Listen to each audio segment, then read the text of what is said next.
Is it sane? Is it possible? Still I ask myself, are we our game? It's not logical, but you contemplate, are we am I?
You know what? I love a 1-2 start to the season, including back-to-back losses to the Detroit Red Wings. You know, I just feel like that's what we all wanted, right? Isn't that how we all saw this going? What? What's the matter? What's the problem, everybody?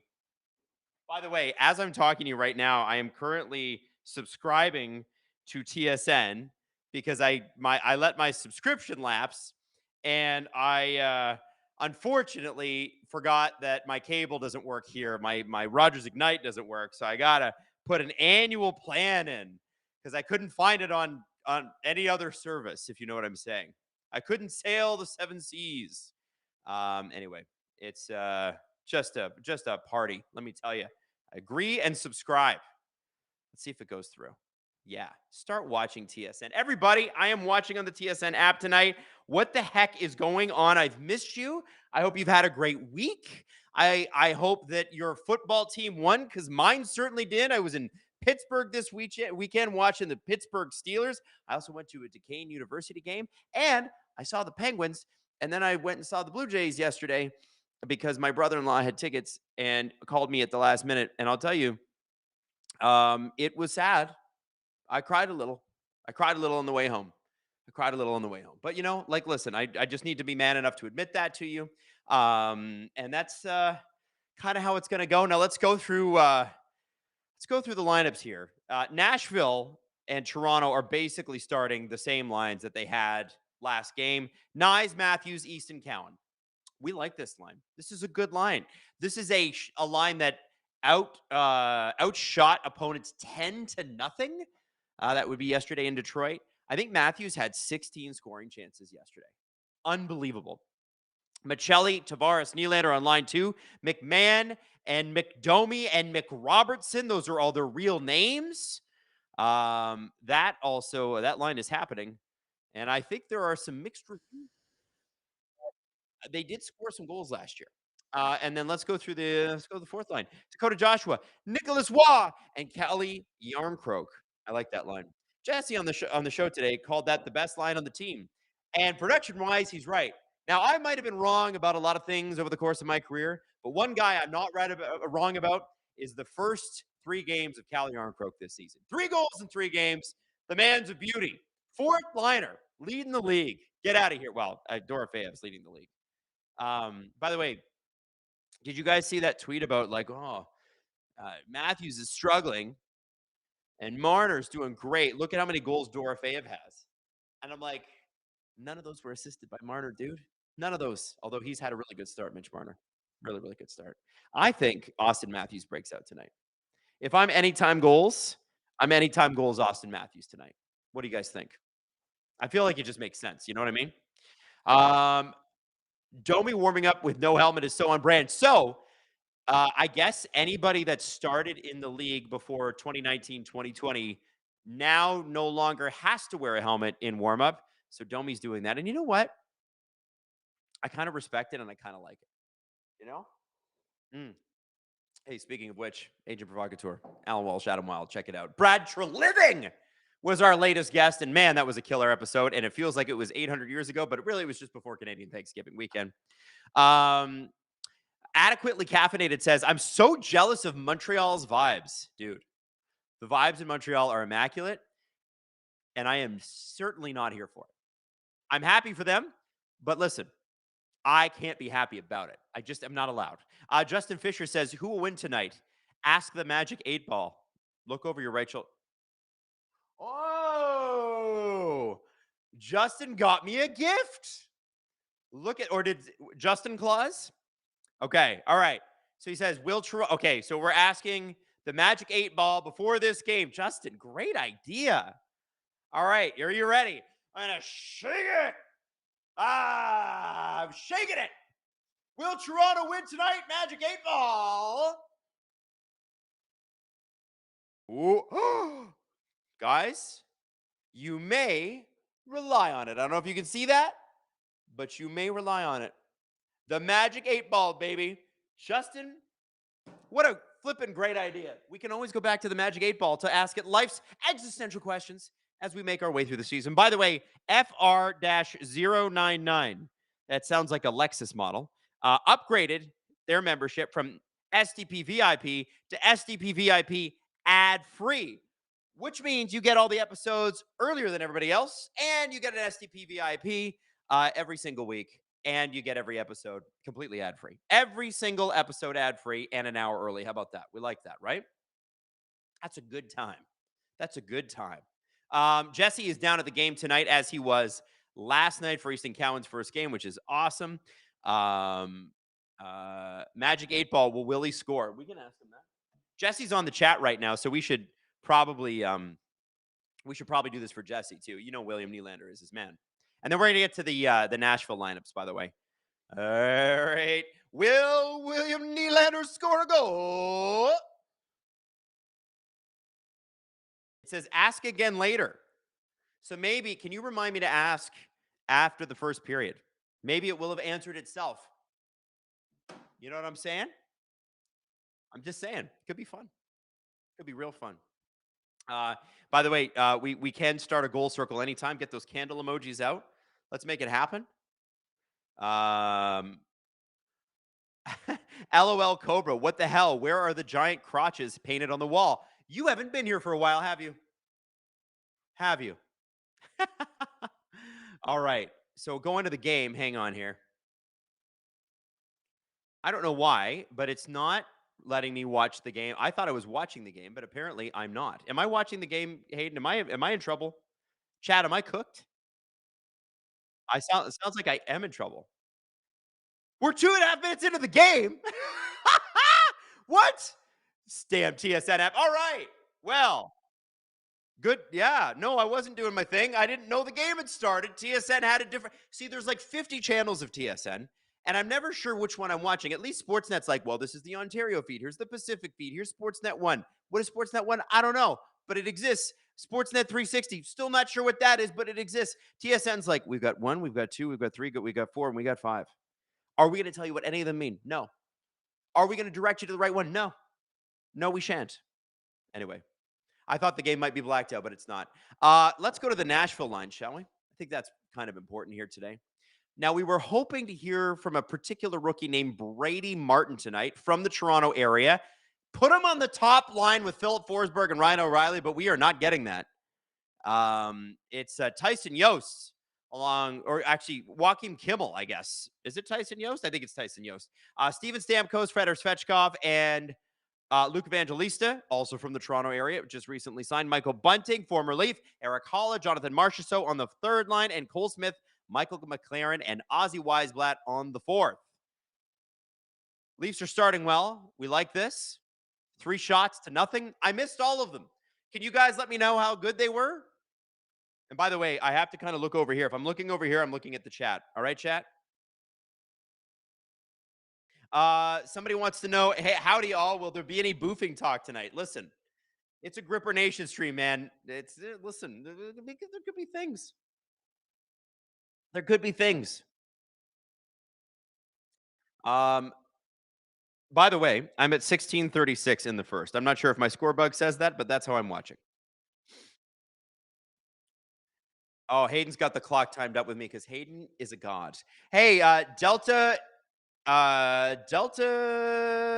Gabalista, number 1, gifting 5 SDPN memberships. Make sure you thank Delta for gifting memberships to the chat because it involves more people becoming VIPs. And ultimately, that's what we want. We want you to have a good and exciting time as a VIP at SDPN because there's really good member benefits. Just put it that way. Thank you so much for gifting those subs. I'm curious about if you should bet because Jesse always does this and he always says to do this. Always bet the former Leaf scoring on the Leafs. So, for instance, yesterday, as you would expect, James Van Riemsdyk beats Morgan Riley in a foot race.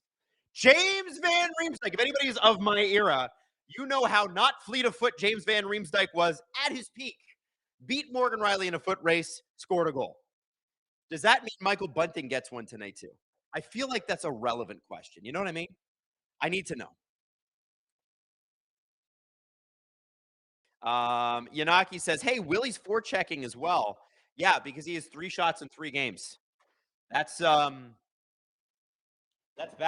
I don't know if you've heard, but 3 shots in 3 games for an $11.5 million player, that's not what we want. We don't like that. Still no shots for Nashville. Austin Matthews behind the net, digging against his former teammate, Ryan O'Reilly, who chose to sign in Nashville. The Leafs offered the same deal, but Nashville's got the tax-free thing and the less media thing, which Ryan's into.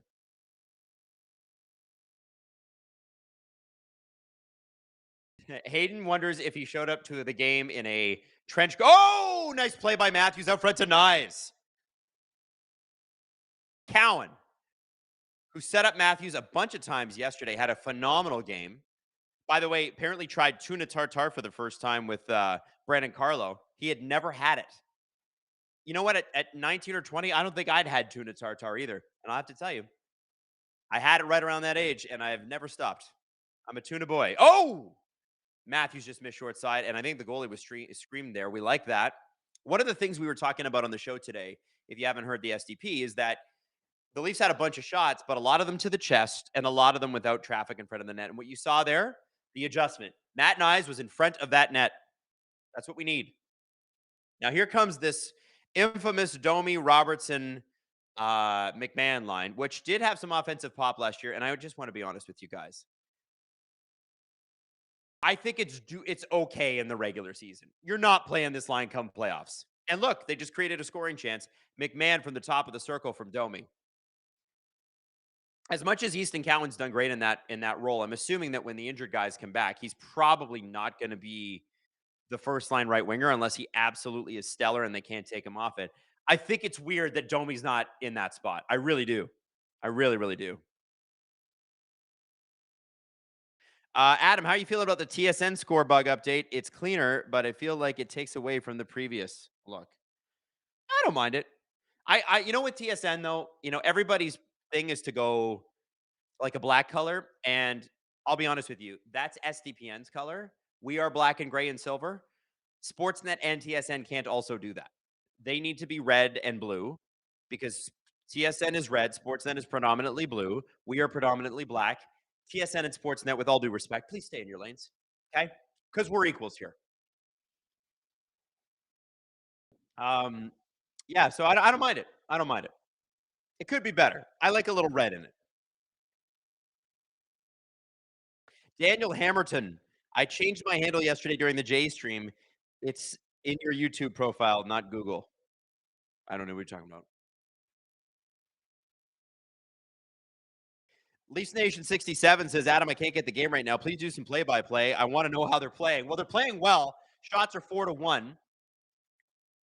I'm just bringing up the lines here because some of the Predators are new, and I don't know all their numbers quite yet.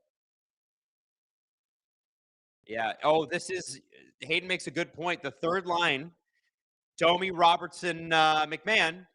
This is the problem you run into with these guys. They've been hemmed in. McMahon has been on the ice for 2 minutes. That's not great. And these are the Nashville Predators who were also not great last season. We don't know what they'll be this year, but my God. And they finally cleared past the blue line. Robertson, Domi, McMahon going to change. It looks like Benoit out there along with John Tavares coming back. Matthias Michelli joins them, and Nylander is going to try to get out there. McMahon still hasn't changed. That's almost 2.5 minutes on the ice. Michelli fans on a play at the blue line. He's able to recover. Tavares at the blue line gains the zone.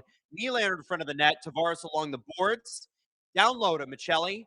Michelli behind the net, back with the puck from Nylander. Michelli back at the high board to Benoit. Oh, what a great pass by Matthias Michelli to Simon Benoit. Honestly, no disrespect to Simon Benoit, but you almost wish anybody else on the team was in that position with that wide open of a lane on Justus Annunen. Worth mentioning, Justus Annunen and Caden Primo are the starters tonight. Both of them known for their goals allowed, which were a lot last year. Matthew Henry says, Adam, Preds fan here, cheering for overtime. Oh, that's nice. What's your favorite provincial or territorial flag? What's your favorite national flag other than Canada? My favorite provincial flag is Nova Scotia because I live there and I feel so fondly about it. And I also think that it's just a cool looking flag if you look it up. Or I don't know if Hayden can put it on the screen. I don't know if I'm putting Hayden on the spot. But Nova Scotia provincial flag is the greatest flag in all of Canada and of the provinces and territories, in my humble opinion. McCabe with a shot, scores! A flutterer, which I think hit a stick on the way, and the Joshua Cowan and whatever line, I think we got a halfway change going on there. Jake McCabe gets a goal. I don't know if any of the Leafs tipped it, but I think the Nashville Predators might have tipped it in their own goal, or Justus Annunen is continuing his play from last year. So Dakota Joshua gets it low. McCabe just kind of shoots it. And I think Annunen goes down too early. He thought maybe Joshua was going to cut to the front of the net, never stands back up. And that puck is, I'm pretty sure, tipped by Jonathan Marchessault. They haven't slowed it down enough for me to know. Is that? Wow. Wow. And best country flag, by the way. I'm a little partial to Great Britain. I think that's a cool flag. But I'm going to give you one that's really sick. Barbados. Different culture. It's got the trident on it, and it's got different colors than basically anybody else. Look at the Barbados flag. What's that, Hayden? Welsh flag. Oh, the Welsh flag with the dragon's pretty sick. Hayden says Welsh flag with the dragon. Yeah, it's hard to argue with the dragon. All right, Tanev. Behind the net, Joshua out there along with McCabe, Cowan, and Matthews. So they've got Joshua instead of Nyes in this spot. Don't know. I don't have any word if Nyes is hurt or if they're just jumbling lines. But Joshua is out there on purpose with Matthews and Cowan, probably just to get him going. Steve said on the show today, he's like, Dakota Joshua's got to put on a jersey here. And I think what he means by that is he's not been himself. I would say that the Joshua, and Lorentz line has been spectacular. Lorentz not playing tonight, by the way. So Nylander out there with Nicholas Waugh. So they're splitting up Nylander and Tavares, which is really interesting. I don't know what they're doing. This is really cool. Okay, so Yarncroke, Waugh, Nylander. All right. Why not?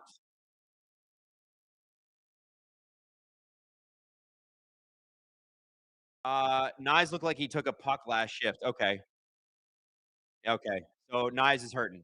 He limped off. So it's not for funsies. I hope it's just a bruise, man. That's the last thing we need. So yeah, it was Marcia Show that tipped that stick. Uh yeah, Marcia Show looks like he tipped the puck into the net and then sort of pushed his own teammate in frustration there. 9:48 left in the first period for anybody who does not know. And here we go. Nicholas Waugh winning the face-off in the defensive zone. Morgan Riley catches, carries, brings it to the blue line, tries to make a play to Nylander. That's intercepted. Brandon Carlo retrieves back to Riley, who tries to make a pass. That's intercepted by Luke Evangelista, who cuts in three Predators with him, one of them all alone, and that would be Steven Stamkos, which is probably not a guy you want alone in front of your net, especially when Caden Primo is playing his first game with the Leafs. And we're able to get away with it, though.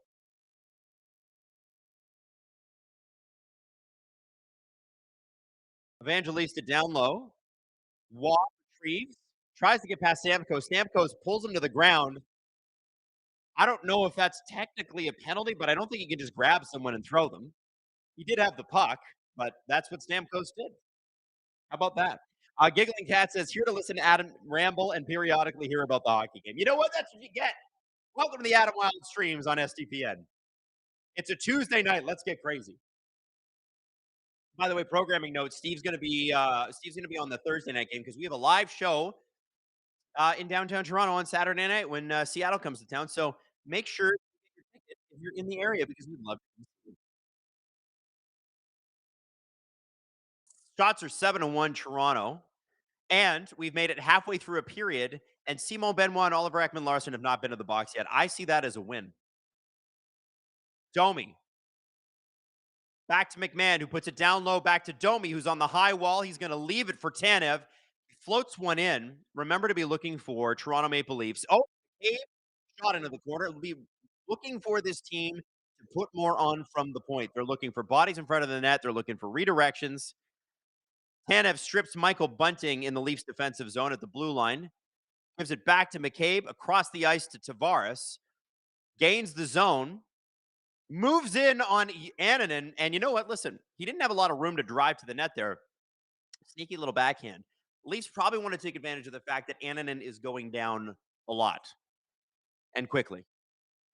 Leafs Nation 67, who I know cannot watch the game, is going, how does Primo look? Well, nobody really knows yet. He's only faced a shot, but he looks good in blue. That's all I can give you. I have no idea. Any Habs fans in the chat? Any Carolina fans in the chat? Can you tell me how Hayden Primo looks normally? I know last season wasn't his best. Oh, Hayden wants me to sit a little higher. Yeah, I can even bring up the chair if you want. Hang on. How's that? Is that better? Okay. There you go. Jeff says, Adam! Jeff! Hi, Jeff. Alex Mercer says, Adam, this is the bright spot in my hellish 2 weeks of dealing with bed bugs. Dude. Okay, I'm knocking on wood here. I've never had to deal with those. But I remember when I moved to Nova Scotia, there's these two buildings and they were painted purple and they're right next to the casino in downtown Halifax. And the rents there were super cheap and I was making so little money. So I was going to rent an apartment there. And before I booked my appointment, somebody at our radio station was in a pink building called the Pink Palace. And somebody at the radio station says, where are you gonna go? Where are you gonna rent? And I was like, well, I was thinking downtown might be cool. I was gonna rent these. And they're like, oh, the purple buildings? Yeah, they're known for bed bugs. Wouldn't go there. And I have Googled since what bed bugs actually look like in person. And oh my God, that is gross and disgusting. And I don't want to deal with that. So I'm wishing you the best, Alex. I'm really sorry. I'm really sorry.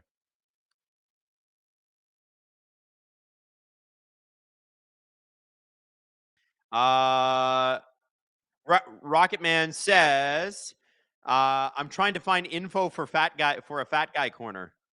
Well, what kind of info do you want to know?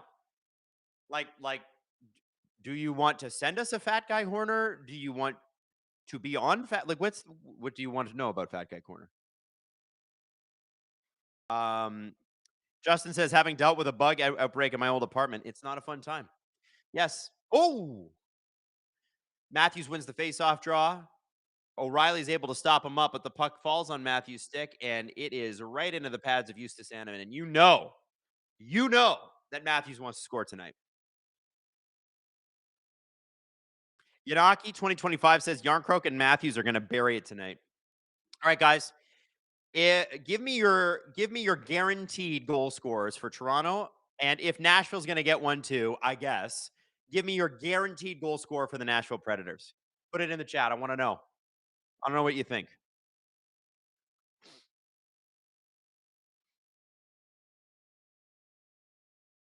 I have to ask the 8 ball what?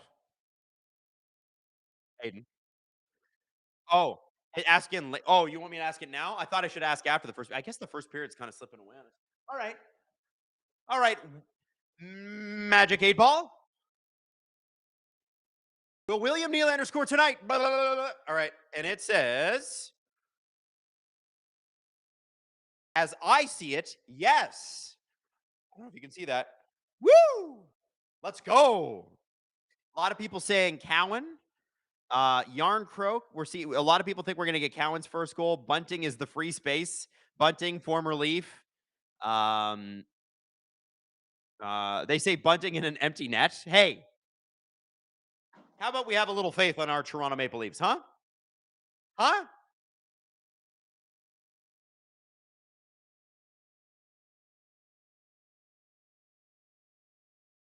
So Nashville pressuring a little bit here. Carlo is wrapped up behind the net with the first line of the Nashville Predators, but they're able to do a breakout. Easton Cowan gets a great move through the neutral zone, gets the puck over to Nyes, who is back on the ice.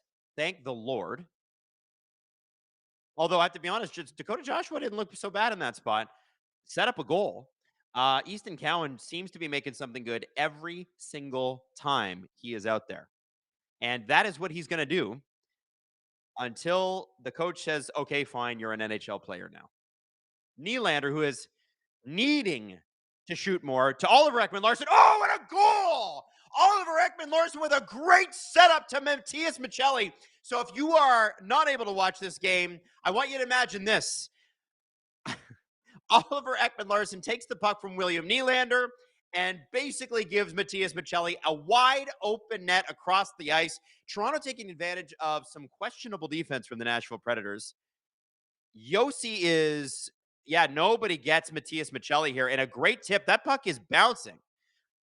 But Weisblatt is not paying attention to Michelli at all. Like he's lost him.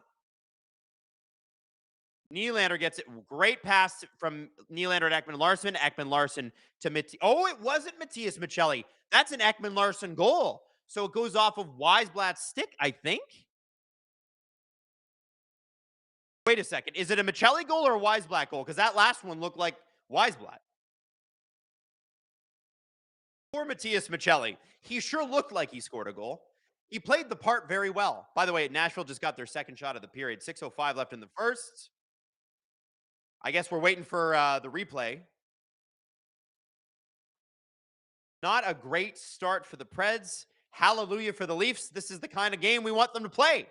Nicholas Waugh breaking into the Nashville zone. Nice little wraparound play. Jam at the side. Joshua and Waugh, the Twin Towers, These boys are big. They're huge. They are trying to jam that puck in. No luck this time. I don't think Michelli scored that goals, guys. I think that's an OEL goal. Good for OEL. It's like a curling goal. Jensen says the Magic 8 Ball was the real secret of the Oracle of Delphi. Not a lot of people know that. That's true. It's mentioned in the Assassin's Creed game. David Owens, what's up, David? Just got home from work. Great to see you back on the stream, Adam. Working on emails while watching the game. One of them is coming to you guys. Yeah, David, let's go, baby. David is a bar owner in Kingston, the Mansion. Maybe you've heard of it. Go if you're from the Kingston area. Go to the Mansion. Tell him Adam sent you.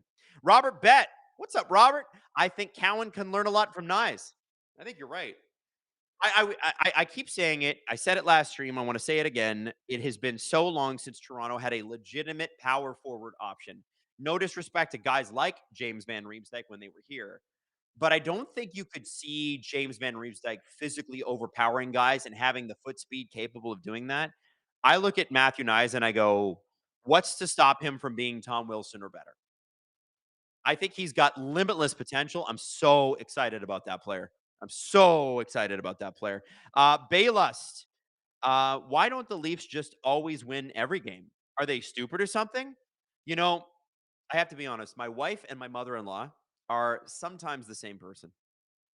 And I remember I was watching in the 23-24 season. I was watching a hockey game with my mother-in-law and my father-in-law and my wife, and it was game 1, and it got really close at the end, and my mother-in-law's like, she stood up and declared to the room, "This is a must-win game." And we were all like, "Yeah, sure, Kathy, yep, you bet." It was hilarious. But that's how that family operates. They like to be winners. I think the Leafs should consider winning every game. And maybe we ought to look into helping them do that. Now, Tyson has asked a question. Adam, how can the NHL make the President's Trophy something the players, teams, fans want to win just as much as the Stanley Cup? Would an in-season cup tournament across all pro leagues work? Listen, I'm a big proponent of in-season tournaments. I would love to see NHL teams take on club teams from across Europe. And when Russia is able to get back into the international order and stop invading other countries, I would love to see that too. Something like a UEFA. I think that would be incredible. I don't see why the NHL would do it right now because they'd be like, well, what's in it for us? But dude, that would be amazing. The President's Trophy does mean something. Winning the President's Trophy is 82 games of sustained success. That is hard to do. It's different from the Stanley Cup. It's okay to make that distinction. And I think the Leafs are going to the box here. Um, I believe the Nashville first line just drew a penalty. Yeah, it's Nick Waugh. It's probably going to be a stick, a slashing or a holding. Hooking. Well, it's none of the two that I said. Let's have a look at this here. So it's Stamkos through the neutral zone with Evangelista. And I guess Yarncroak is sort of out of position, which forces Waugh to reach. And that's where you get. So it was going to be Benoit or Waugh that got the penalty. Um, both of them reached in. Both of them could have got that penalty. It's a pretty weak call. I'm not going to lie. A hook to me is a real hook. That just seems like a poke check. And I suppose it sort of interfered with the play, but I don't know. That seems a little weak to me. I'm not going to lie. Tyson, to answer your question, I think the President's Trophy should matter already. We need to get away from this whole thing that only one trophy matters. It just matters differently, and the President's Trophy matters less than the Stanley Cup, obviously. But yeah, in-season tournament would be sick. I also think about this. What if there was an in-season tournament for any team to get into the draft lottery? So your win. So obviously you give the players like a bonus in terms of money. But what if no matter how good or bad you are, you get a shot at being in the draft lottery? Now, let's imagine you're a playoff team and your first round pick, you win that tournament, and then trade deadline comes and you got a first round pick that's potential draft lottery. Now, if you want to trade it, think about how much that's worth. Do you even bother trading it? I think that's you got to make something like that. You got to make there's something really at stake here, and this could be sick. So that's what I think you need to do. Wes Richard just got home from a 13-hour shift. Oh boy, Wes. Let's go Leafs. Also, Adam. Going back to the VIP episode, you can call me West Daddy anytime. Thank you, West Daddy. And Wes Richard dropping 10 SDPN memberships. Yes, Wes. By the way, for Leafs Nation 67, I believe that's your name, who cannot watch this game, there is a minute left in the power play. Nashville hasn't done much. Shots are 10-4 Leafs. Leafs doing a good job keeping the puck out. Yarn Croak out there with Joshua on forward, and then you got Carlo and Benny on defense. The best of Nashville has to offer, and it's a pretty solid top power play unit, if we're being honest, are out there. Yossi, Forsberg, Marchessault, Stamkos, and O'Reilly. That's pretty scary. Even if the Predators themselves are questionable, that's a pretty good top unit. Oh, Stamkos, Hayden, our producer, Caden Primo had to make a pretty good save there. That's the first time I think he's really been tested all game. He's had a few fluttering shots or whatever. Had to get his left pad out because Steven Stamkos was at the side of the net from a setup from Phillips Forsberg. He was able to, at very least, get good body position on it. And he was already down, but he was over there quickly. I like that. That's good. I like what I see so far. Again, he hasn't been tested much. New York Mets #1 says new Sabaton album Friday, playing Toronto 4/11/26. Man, I've never seen them live. I've heard they're incredible. I would love that. Whoa, Jack Esquire the Third dropping a $50 super chat and says, "My wife loves you." Jack, I love you and your wife, but I think I love you more. Not gonna lie. You can tell your wife that actually the real love here is between you and me. Okay? That's the real love here. I appreciate her, but I love you. Thank you, buddy. I really appreciate that super chat. Thank you. Tyson Barnett. Imagine if the bottom 16 teams had to play a tournament along the Stanley Cup playoffs. Winner of the bottom 16 wins the first overall pick. Dude, I would love that. Or here's another one. The team with the most points after getting eliminated gets the first overall pick. So the worst teams in the league have the best shot at it, but they suck. So a team that maybe is eliminated a few games later has a better shot because they'll probably win more games overall. I like that. Tavares breaking in, shot broken up by Brady Shea. Tavares has looked low key very good. We focused a lot, as we tend to, on some of the negatives in Toronto, but I have really, really liked John Tavares' start to the season. Morgan Riley yelling that I think he said, Domi! And Domi tries to make a break into the Nashville zone. Puck is interrupted, and Domi is offside.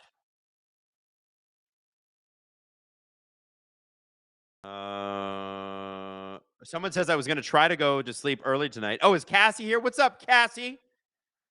It was you. I was going to try to go to sleep early tonight. Well, you know what, Cassie? I was in your home city of Pittsburgh this weekend, and we didn't talk a lot about it on the show. We're going to talk a little bit more about it tonight. But I'll just give you a little sneak preview because you guys are here and nobody else is. I got my hands on a brand new, ultra crispy Sidney Crosby gold Penguins jersey. And I'm going to show it off on the show tomorrow. Let me tell you, man, the team might not be the sexiest team. They might have the sexiest jersey. It's wicked on the ice. It's even better in person. I love this jersey. And so you bet your ass I was in the Penguins Pro Shop buying that jersey. It's beautiful. Leaf Olpstad says SDPN rule suggestion. If $500 are donated, grippers shown? Okay, now let me tell you. I think our rule to this point, Hayden, correct me if I'm wrong, is we get to 1,000 likes and the grippers are shown, right? It's 1,000 likes. Yeah, and I missed a super chat from Pickleball Pat. Back. Oh, okay. I'll grab that later. Thank you, Hayden. Appreciate that. Robert Betts, your in-laws already won. They got you. Love to see an original six tournament. Well, thank you, Robert. I appreciate that. I'm not sure if they always feel that way, but they are stuck with me now. Yay. That's assuming my second wife doesn't divorce me. No, I'm serious. We're okay. Yeah, Jesse Addington says those jerseys are ultra crisp. They are sick. You know what? Not to be again too pessimistic about my friends, the Pittsburgh Penguins. It's going to be a tough year. Like I watched I watched the way that they were playing, and they play a lot different than they did last year. It's far more flowing, or at least they're trying to do more of a free flow, quick movement. You can tell they want to make quick exit passes, quick through the neutral zone. They do have some speed on the roster. Not everybody's fast, but some of them are. Like, you got to play to like an Eric Carlson strength. But dude, when they have to defend, it's a disaster. But it's early in the season. The Leafs sometimes have had to defend like a disaster this season as well. Alex Mercer, Adam, update. They did the bed bug spray. Doing inspection on Thursday. Been staying at parents' place for the last 2 weeks. Alex, I'm sorry to hear that. The thing about the bed bug spray is it leads to a lot of dead bugs everywhere. Oh, great. We love that. I'm so sorry. But you know what we're going to do? We're going to distract you. Steve is Thursday. By the way, Jesse Blake will be back tomorrow night with another Blue Jays stream. And I was depressed. Not going to lie. 1:38 left in the first period. First period, I think that's moved along pretty quickly. It's only 7:42. Oh, puck off of Easton Cowan's back skate. Brandon Carlo's able to pass it up. Leafs at center. Matthew Nyes grabs the puck. It gets over to Easton Cowan, who tries to make a play at the Nashville blue line. Puck doesn't get in. Cowan retrieves, dumps the puck over Nashville's head. And look at him in there throwing the body. Easton Cowan, oh my God. Oh, Jake McCabe almost had his second goal of the night. Easton Cowan made a great play. Forechecked. Imagine a Toronto Maple Leaf forechecking and using the body. Puck squirted out to Austin Matthews, who was able to get it out over to Jake McCabe, but I think it was off the heel of his stick. Oh, baby. Woo. Oh, 45 seconds left to go. Steven Schiller. Do I care about baseball? No. Am I hyped for Jesse streaming the Jays? You bet your ass. Well, there you go. That's all we need. Jesse's crash out about Yariel Rodriguez yesterday was pretty outstanding. Big save by Caden Primo. Leafs gave away the puck to somebody you shouldn't. Jonathan Marchessault. Part of me wonders if the Preds are bad this year, does he end up back in Vegas? Because they seem to be getting the band back together, Feels like he just feels wrong anywhere else. Unless he ends up back in Florida, his original team, and he can join that group of bastards and be himself. And I mean that as a compliment because he's a bastard and so are they. And damn, do I respect them. First period winding down here. Shots are now 10-7 Toronto, although I don't think many of Nashville's shots were all that dangerous. A really, really good start for the Toronto Maple Leafs. Really, really good start. Have to say, feel like the team is playing the way that it oughta. And they did sort of play the way they oughta yesterday. Just a couple of mistakes. And as we've seen with the baseball series, when you make a couple of mistakes, sometimes that's enough. By the way, the one dangerous shot, the Marchessault one that I was just mentioning from like 30 seconds ago, that is that vaunted third line with Domi, Robertson, and Bobby McMahon. It was a Robertson pass that was errant, and he gave it right to Marchessault, who had a clear look at the net. That line, for me, is not it. I don't think it brings out the best in any of those players. And what's annoying about a line like that is that people go, well, those players suck. Here's what I will tell you. Bobby McMahon does not suck. Max Domi does not suck. Nicholas Robertson does not suck. Right? But I feel like the three of them, as much as they can be fun on the offensive zone side, you have to shelter them so much. I don't get that line at all.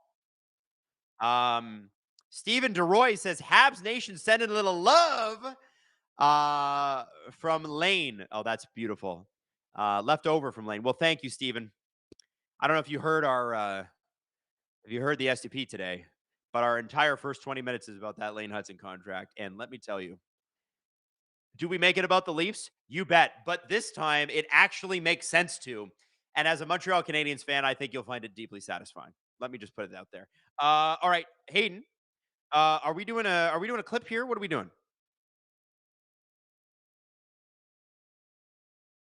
Oh, hey guys. So you remember this show, Agent Provocateur? Maybe you've heard of it.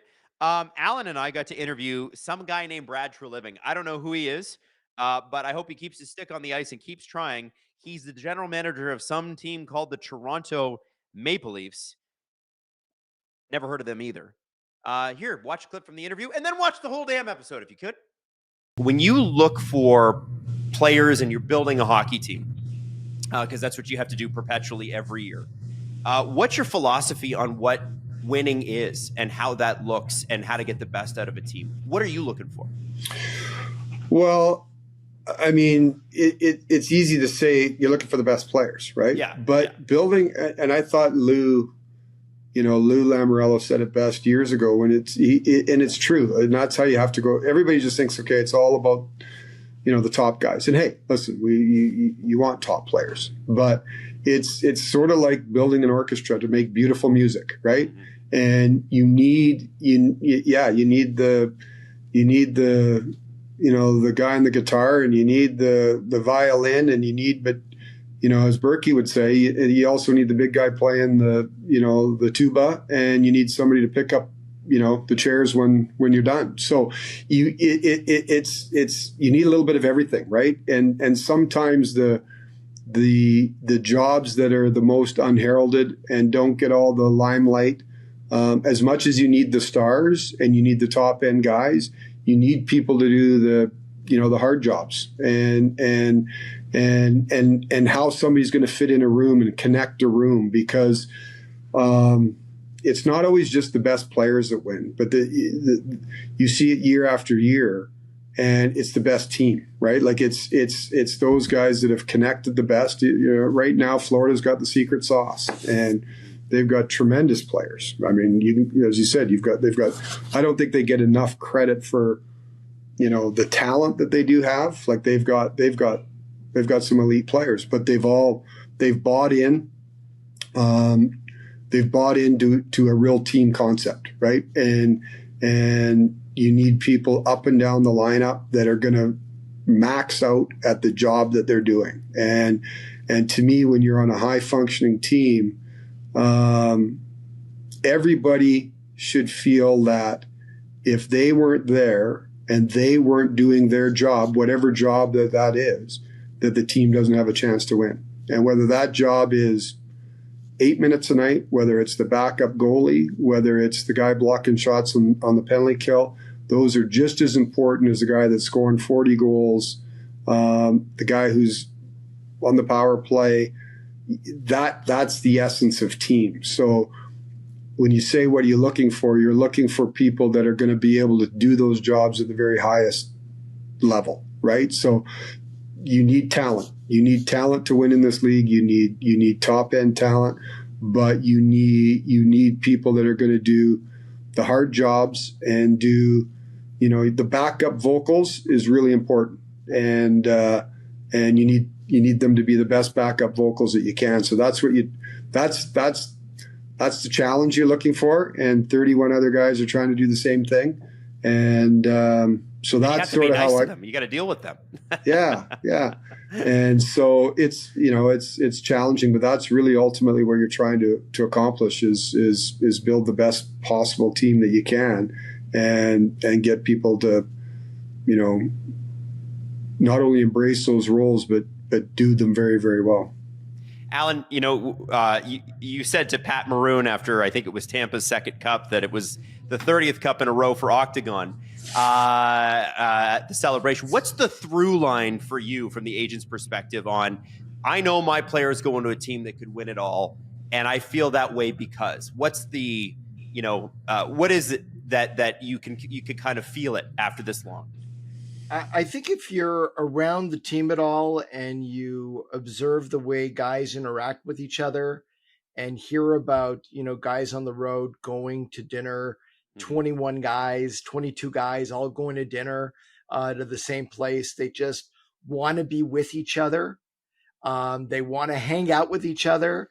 That to me means that players are playing for each other too, right? There's I want to play for the guys because I love the guys so much. I saw that in Pittsburgh in 2009. And, just being back in Pittsburgh last weekend with Flower and seeing the incredible closeness and chemistry between Flower with Sid, Gino, Letang, and Brian Russ too, who was there for the later cups. It's sometimes I like to just sit back and watch and just observe and take it all in. And I've had one of the blessings in my life of being able to be with clients around teams and just observe the way everybody interacts with each other. There have been some teams in the past where, for whatever reason, the guys don't like each other. And it's not that they have issues with each other. It's more that they don't have chemistry with each other. They don't have anything to talk about. They don't have anything in common with each other. And the teams that have, some Canadian guys and a couple of Russian players and some Swedes and some Americans, and they all go out together and they all hang out together and they all want to be with each other. And, I had a couple of situations, and I didn't take it personally. Hey, I'm going to be on the road. You want to go out for dinner tonight? I'm sorry, I'm going out with the guys. I'm like, well, you go out with the guys every night.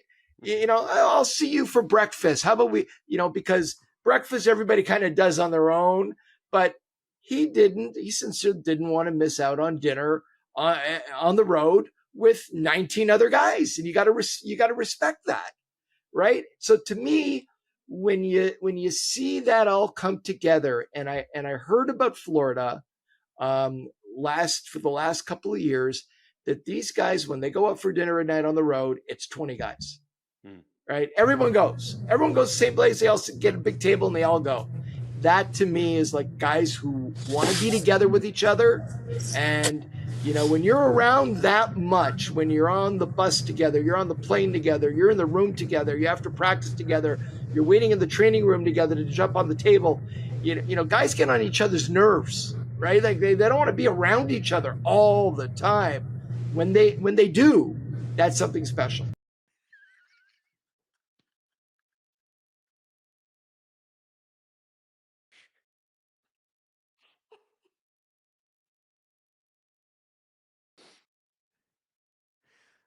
I don't know how you spent your intermission, but I just want you to know that I spent the last 5 minutes, instead of like going to the bathroom or doing something productive, grabbing a snack or whatever.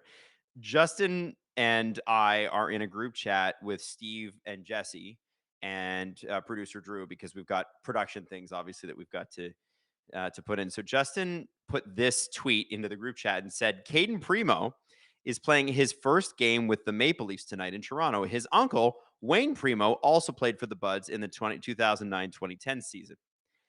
And so Steve said, I've said that in like 40 million videos, you bastard. And then Justin responded, I don't watch your videos, bro. And then I decided that the best use of my time is to troll Steve. So I pretended that I didn't know what anyone was talking about. And I said, who's related? And Steve said, Caden Premu is the nephew of Keith and Wayne. I said, but who is related? And Justin jumps in and goes, I knew about Wayne, but wow, I didn't know about Keith. And then Steve said, Caden Primo to Keith and Wayne Primo. And I said, but where does Keith fit in? Jesse responded to Steve and said, is Phoenix Coughley also from North Pole, Alaska, which is something Steve says all the time. And then Justin responded to my tweet or my text and I said, but who is related? And Justin said, Keith and Wayne Primo are related. And then Steve says, I don't understand. And then Steve said this. Caden Primo is related to Wayne Primo, the brother of Keith Primo. Thank you. He has no idea we're trolling him again. He says, Caden Primo is related to Wayne Primo, who is the brother of Keith Primo. Thank you. Oh.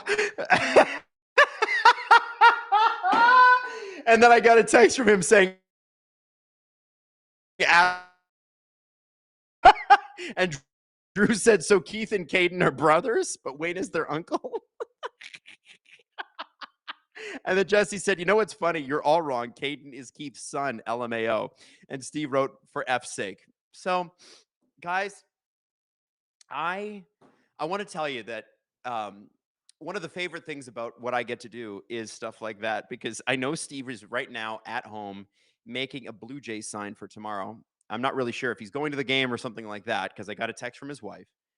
And it looks like a really good sign. And so we're distracting him from making his big Blue Jay sign with this stuff. And I just got to tell you, I hope that was a tenth of as funny to you as it was to me. Sometimes it's a little inside. I don't want to be too inside jokey, but I did want to say that Justin said in the group chat, I got a real text I just got from Steve. Am I high? Hawks23 says, some might call this primo content. Hey, you know what I need?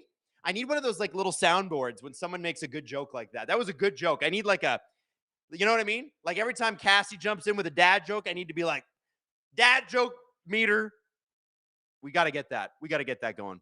Anyway, bothering Steve, I have to tell you, is one of the great joys of my life. One of the great joys of my life is bothering Steve. And the best part about it is Drew, Jesse, and Justin all knew that we were trolling, and Steve did not. It was great. Woo! All right. Anyway, listen, I want to do a little shout out to one of our guys. And Hayden sent me this, and I didn't want to just say it without having a chance to think about it first. So Patrick Batty said this: I'm back from mourning my wife, and this is in our chat, Gripper Nation. So I want you to listen closely to this one. Patrick's been a SDP VIP member for 6 months, back from mourning my wife, who passed away at the end of August from Alzheimer's. I'm getting used to it now, I guess. I have been burying myself in sports, movies, and walking. Not sure if you want to single him out after the fact, but Justin and I agreed you need to be on the loop on this.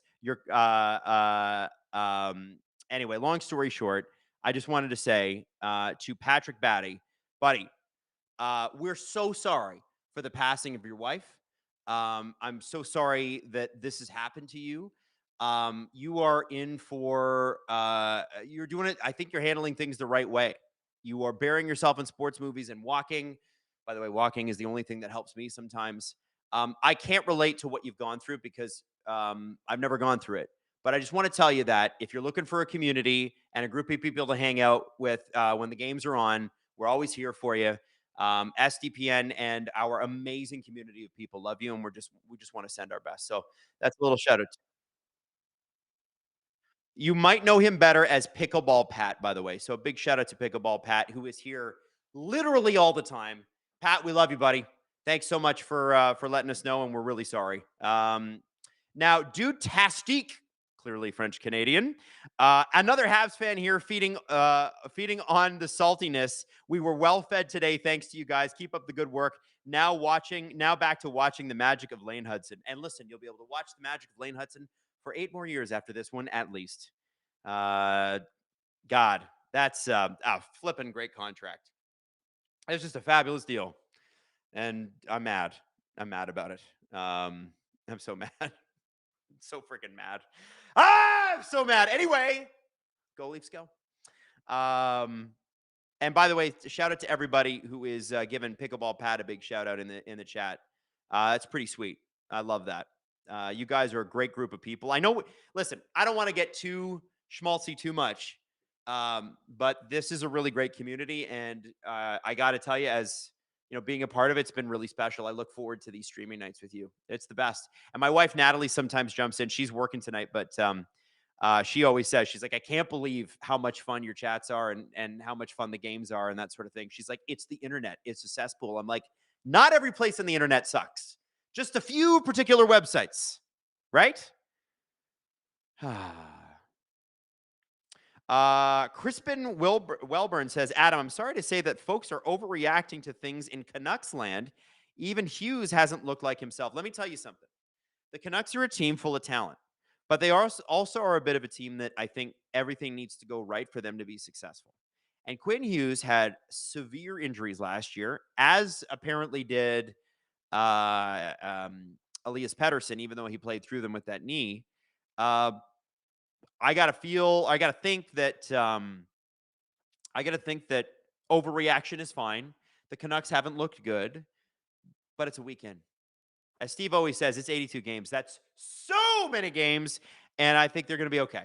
I think the Canucks they're obviously in the hunt for a playoff spot. They have the talent. It's just they got to stay healthy, man. You got to stay healthy. That's all it is. Yeah. Anyway, we're getting back to the period here. Steve is really upset in the group chat. I just want you guys to know this. He's really mad in the group chat about the fact that we were all trolling him.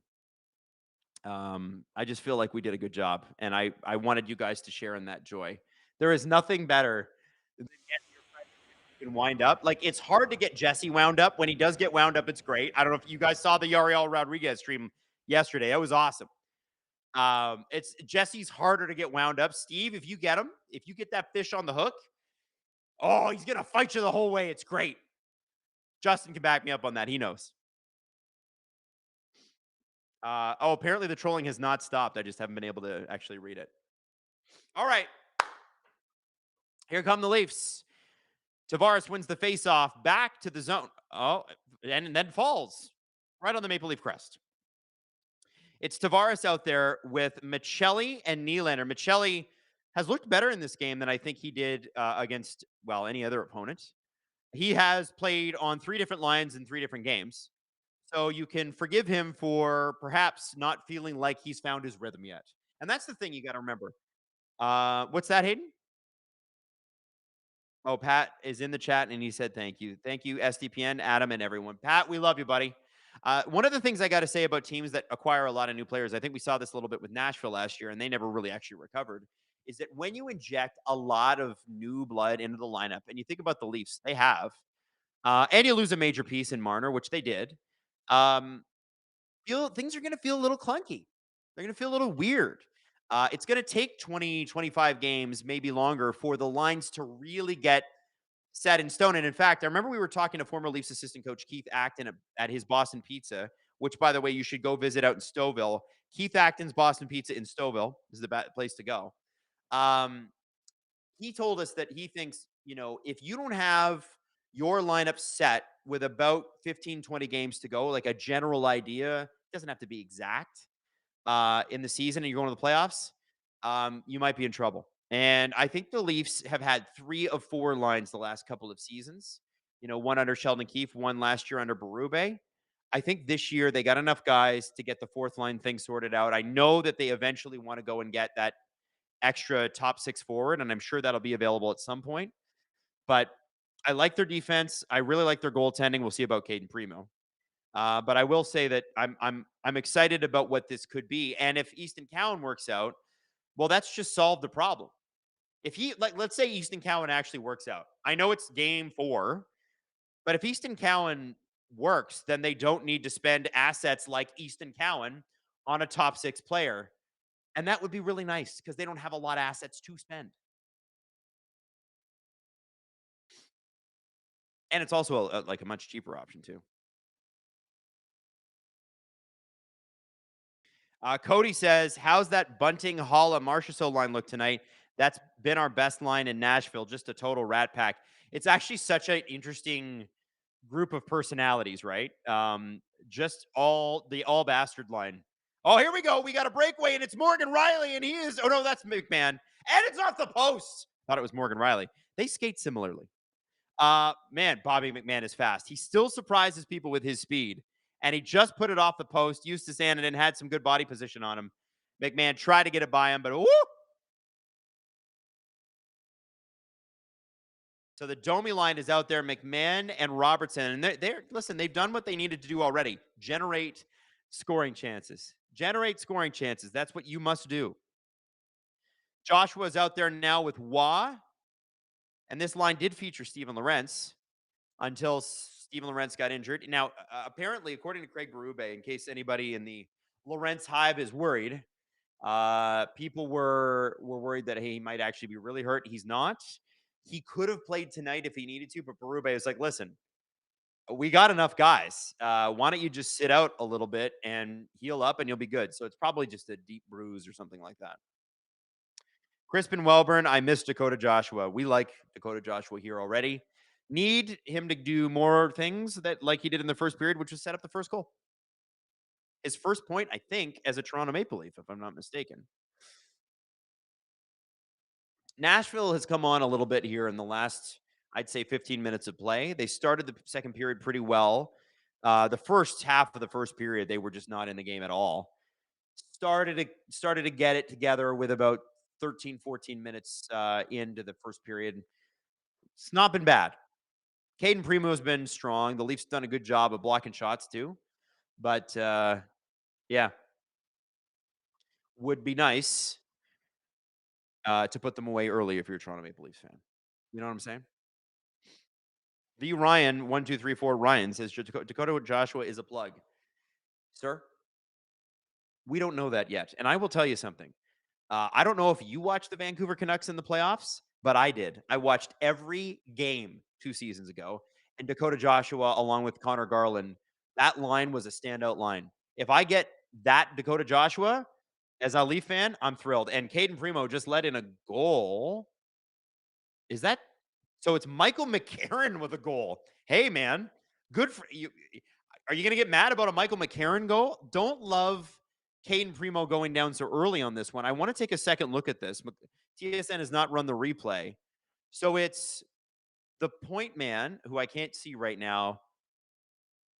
Oh, wow. Okay, so the puck, Caden Primo's got the puck in his glove, and then I guess it bounces down between his legs. And it just, okay, so it went off McCarron and in. Is that a high stick? Where does that hit him?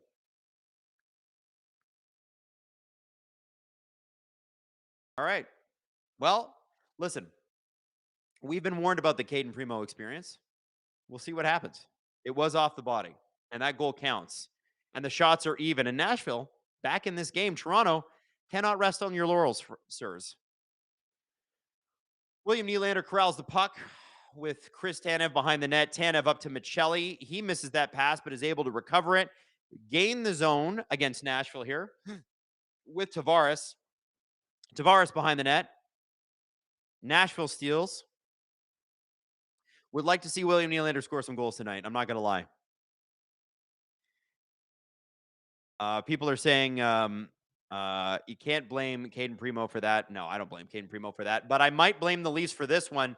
The Nashville Predators have tied it up. We were just talking about the Holla line being a standout for the Preds, and this was one of the most embarrassing giveaways I've ever seen. And Caden Primo has pretty good body positioning on this and still is not able to stop it. Oh, boy. Joseph Wall, I miss you. So Weisblatt is able to strip Tanev of the puck and get it out to Holla. And you feel like you want Caden Primo to have this. Yeah. But, man, that was a quick shot by Holla.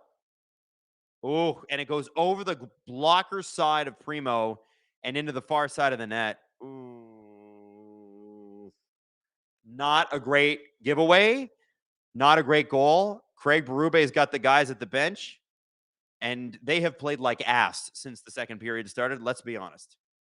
And he's telling them to play better and not lose his gum. Called that timeout. So it was a timeout. They played like shit. Let's be honest. That's a terrible start. Terrible start to the period. Hayden asks, would James Reimer have made that save? I'll be honest with you. James Reimer was pretty bad against Detroit in that preseason game. That's kind of why they let him go.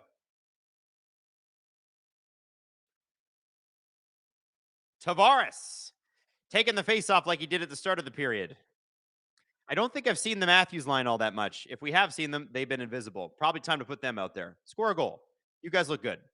There's Michelli out front to Tavares. He misses the net. Oh, almost recovers. A great play by Matthias Michelli. Nice little forecheck. Tavares in the right spot. Just happened to miss the net. That's what the Toronto Maple Leafs need to do. Generate scoring opportunities. Justin Bourne of Sportsnet said yesterday on Twitter that it looks like the Leafs are playing shinny. And if you look at the advanced numbers, they kind of are. Their expected goals against is really high. Their expected goals for is really high. Yeah, it's not great, but that's the kind of hockey they're playing right now. They're gonna have to figure that out. Liffer says Reimer would have made that save. I don't know. Go back and watch his preseason game against Detroit. I don't know if he would have. Jacqueline K, from a Habs fan who put up with Primo, he is not good and arguably worse than Reimer. Oh, well, if you're out there and you can hear this, we miss you. Come back to me. I don't think, here's the deal, though. We're second half of back-to-back here. They got to deal with Caden Primo. They got to have this guy. So, Tanev behind the net to Jake McCabe, back to Tanev. Tanev gets the puck out to the blue line to Nyes. It hits him in the skates and goes directly to Ryan O'Reilly, who turns the puck over. Forsberg with a shot. Oh, he just missed wide on Caden Primo, who did not see that.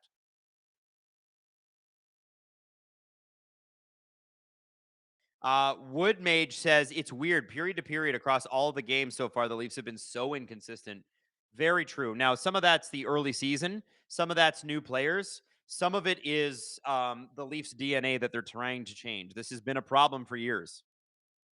Nyes is going to take a penalty here. And it's sort of another weak one. Leafs fans are not thrilled about it. I think it's Hayden, who is a Minnesota Wild fan, is calling it a bit of a dive. We'll have a look at this one. Peter Svechkov does a pretty good job of drawing. Oh, boy.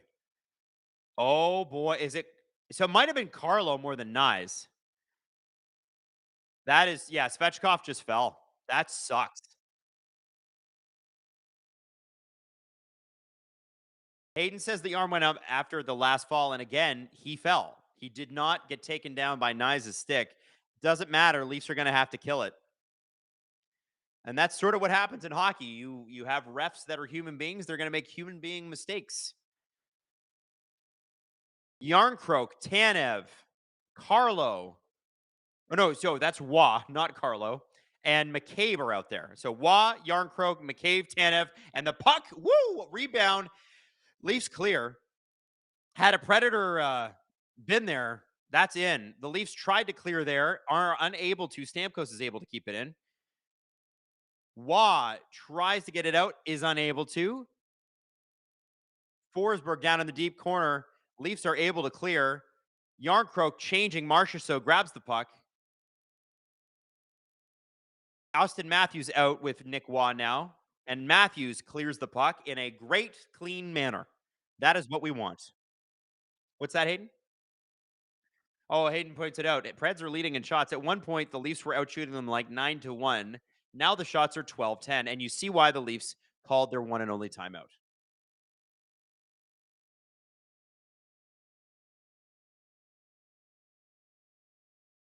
Somebody said, have you heard Matthews' name called once? Is he alive? Yes, just a second ago. I don't think he played much. It was weird that they didn't start the first line in the second period. The Tavares line got out there. I think Berube is trying to get Nylander and Tavares going, but Tavares looks good. Nylander doesn't. And I got to be straight with you.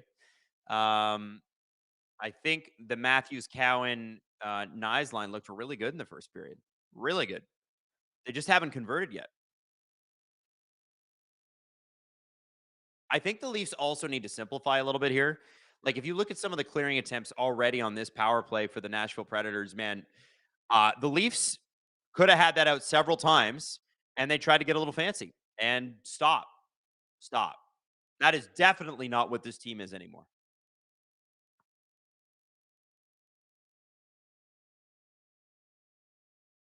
One goal for the Preds that I think they deserved. One goal that I think Caden Primo gave them.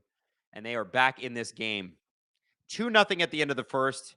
We're not even halfway through the second, and it's 2-2. How Leafy. It's like a throwback to pre-Craig Berube when the Leafs were like, we scored 5, but we allowed 6. Oh. I can remember The Leafs giving up a 5-goal lead on the Ottawa Senators in the COVID bubble. Does anybody else remember that? Ha ha ha! We couldn't see anyone and it was depressing. It happened. Power play is almost over. For some reason, McMahon and Robertson are out there because Craig Berube is insane. What was that? Why are they out there? Anyway, out comes Nyes. What? McMahon and Robertson, the guys who get pinned in their own zone? All right. I don't know what that I don't know, man. I don't know what that was. I can't explain that. If anybody else can, I would love to hear what you have to say about it. William Nylander still has 0 shots on net. If for those keeping track, he had 2 shots against Detroit yesterday, 1 shot on Saturday. I don't think he had a shot in the first game. No, he had a shot in the first game because he scored. Did not have a shot in game 2.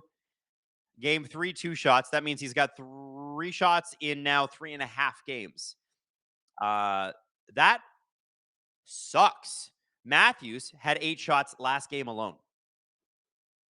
16 scoring opportunities too. Yuck. Come on, Willie. Time to pick it up. Tavares to Waugh to Nylander along the blue line to Michelli. Back to Nylander at the blue line to Oyel to Nylander with a shot, and it's going in because John Tavares is in front of the net with a big shovel. Now, I'll give Nylander some credit here. That was a great play. That was a great play, Willie. If you can't score, you might as well set someone else up too. And William Nylander did it, baby. There we go. That's what we're friggin' looking for. And by the way, everybody make a wish. It's 11-11 of the second period. What do you wish for? I wish for a Leaf Stanley Cup. Johnny T. Tavares has looked good to start the year, man. The thing about John Tavares at this point in his career and what he makes compared to everybody else on this team, the core 4 era is over.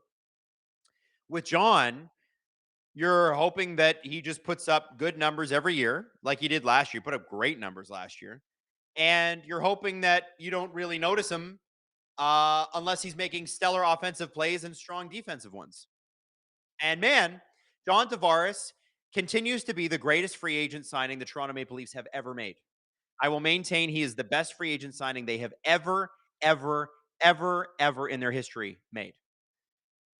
And the fact that he signed here for the money he signed here for, after all the BS the Panthers put Leafs fans through, saying how hard it is to play here and blah, blah, blah. No, it is hard to play anywhere. It's harder to play here for certain players. For a guy like Willie, for a guy like Tavares, it's not. They can handle it. Some guys can't cut it. Lights are too bright. Them's the breaks. Wes Richard dropping 5 SDPN memberships. Thank you, Wes.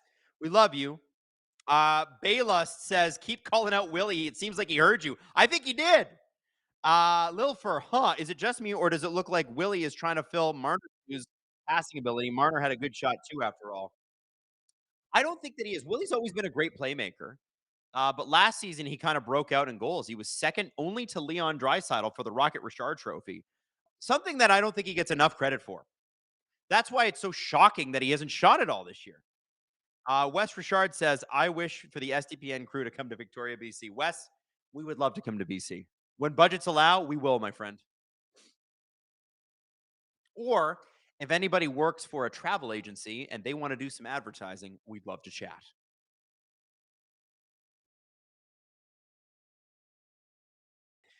Old Stick Travel says, line 1, where are you? They've been a little invisible this period. But line 1 is really Yarncroke, Joshua, and Waugh. They're the ones that have scored the most goals on this team. And look at them out there. They're in the offensive zone. This line rocks. And everybody laughed at me for my Cali Yarncroke takes, but look at me now. Leading the team in goals. 3 goals in 3 games. He's going to get another one tonight. Watch. There he is right there. Out to Brandon Carlo with a shot. Used to stand it in with the save it in here. Oh, we thought it went to the ground. It did not. Great 4th line shift, and Joshua does not clear the zone. Domi didn't see him, and that's way offside. Way offside. Let's get Willie a goal. Let's get Austin a goal.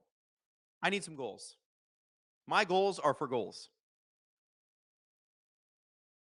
Hayden wants me to talk about our live show, and I want to talk about it. So here's the deal. We are going to be live live at the rec room at the core or at the rec room at the Corson Clubhouse. Ha, that's St. Catharines. No, we're gonna be at the rec room downtown Toronto, right across from the Rogers Center, potentially during a Blue Jays game. We don't know. Let's hope it gets that far. But we're going to be doing a live show there, and we're very excited. And every time we go to the rec room, it's a party, and you can buy tickets. The link is in the description, right, Hayden? Or it will be. If you're looking for the link to it, you go to SDPN's website, click on events, or just click on our latest SDP video, or you can go on your phone and click on it in the like in your Apple Music or your Spotify or whatever. It's in the about section. You can find it there. Buy your tickets. We want to see you there, and producer Hayden will be there so you can meet him. And he's in really good shape. I bet he'll do some push-ups beforehand. That's just how he is. Hardcore. He's got that grind mindset, right? Grind. He's got the grind set down. Hayden said he drank a lot of beer in Portugal, so he's got some recovery to do. The Ryan says, Adam, will you play Mario Kart with me at the rec room? Hell yes, I will. I love Mario Kart. And by the way, Mario Kart at Rec Room is sick. Also, there, because we had our staff party there this summer, is the real race simulator. And Tim Haraney got in and Tim Haracied, and it was fun. Fun to watch a real race car driver do it. And I think Jesse did it too.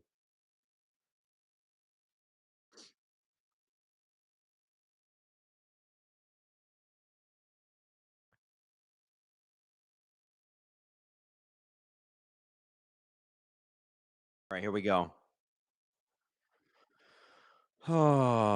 Brady Shade tried to jump into Mike Johnson's portion of the bench. Haha, loser. I'm kidding. I have to hate on the Preds right now. I have no animosity, really. So the McMahon, Domi, and Robertson line is out there. McMahon and Robertson were out there killing penalties in that last little bit, too. Weird. Here comes Robertson. Oh, we got Domi with a shot. Oh, just put it high. But, man, hey, listen. This line's job is to create offensive opportunities. And when you've got Michael McCarron on the ice, that's what you ought to be doing. Leafs back in their zone, though. Can they get unpinned? Robert Bett says, watching yesterday's game reminds me of how much I miss JVR. Yeah, like not an everyday NHL player anymore, but a great personality and a great guy, and he was a great Leaf. Really was a big part of the turnaround here. And ultimately, when he left, he got a fortune from Philadelphia, and he deserved it. But, always have missed JVR here. Nothing but great things to say about JVR's years in Toronto. I miss him standing in front of the net and tipping pucks, and those were fun power play years. Also, he dates back all the way to the Phil Kessel era. Can you believe it?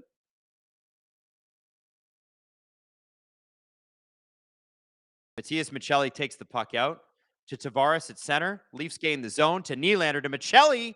Michelli gets stripped by Holland, gets the puck back. Here comes Nylander, tries to take a shot, fans on it. Even when he wants to shoot, he can't. Michelli back to the point to Tanev, over to McCabe. Into Tavares. McCabe is down playing power forward right now. Throws a hit on Holla. Then goes for a change. Leafs are changing. I think the Preds are changing too. Hawks23 says, wait, so if Max Domi makes a mistake, do we yell out, oh, Domi? Domi? Oh, yell out, Domi? Oh, I get it because it's a Simpsons joke. So if Max Domi makes a mistake, Hawks23 says, do we yell out, Domi? We should. By the way, biggest Simpsons fan on SDPN staff is Jesse Blake. Loves The Simpsons. Still to this day. Austin Amino. Adam, should I pick up Cali Yarncroke in fantasy? Man, if he scores again tonight, you should. He might not score like this all season. I expect not. But if he's on an 82-goal pace, you might as well take advantage of the hot streak. And the Leafs' first line is out there, but I think they're going to change again. Not been the greatest period for them. But hey, the Leafs are up 3-2. Got a goal from the second line, which is what I think we needed. D-Tib49 says, how does it feel this season cheering for Aaron Rodgers? It's weird. So being in Pittsburgh on Sunday was interesting. Obviously, I'm a Steelers fan, have been forever. My mother's from Pittsburgh. We didn't have a choice growing up. I know everybody grew up Bills fans around where I grew up, but I am a Steelers fan. And uh Aaron was good. And while we disagree on many, many things, I thought he had a good game. I can root for that. Yeah. I don't know. It is weird. Uh and he seems to be in a good place. Seems to be having fun. It's a good team, man. I got to tell you, watching the guy that really got me was DK Metcalf. He made a couple of catches that I'm like, there's no one else. There's probably 2 or 3 other guys in the league that can make a catch like that. DK Metcalf was a crazy pickup for the Steelers. He's been awesome.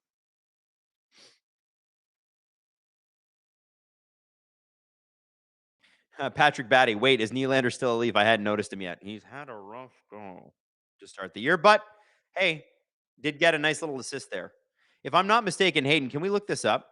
Does did he have an assist on the first goal? Because I thought he got the puck to Joshua, who got it out to McCabe. Does Nylander have 2 assists tonight or just the one?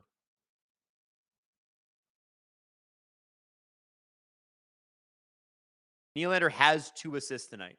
Isn't that hilarious? Okay, yeah, the second Leafs goal was OEL from Benoit Nylander. Okay, I got my goals mixed up then. So the OEL goal is a Nylander assisted goal, and then so is the goal number 3. How funny is that? Justin Fisher with a good question. What's your cartoon Mount Rushmore?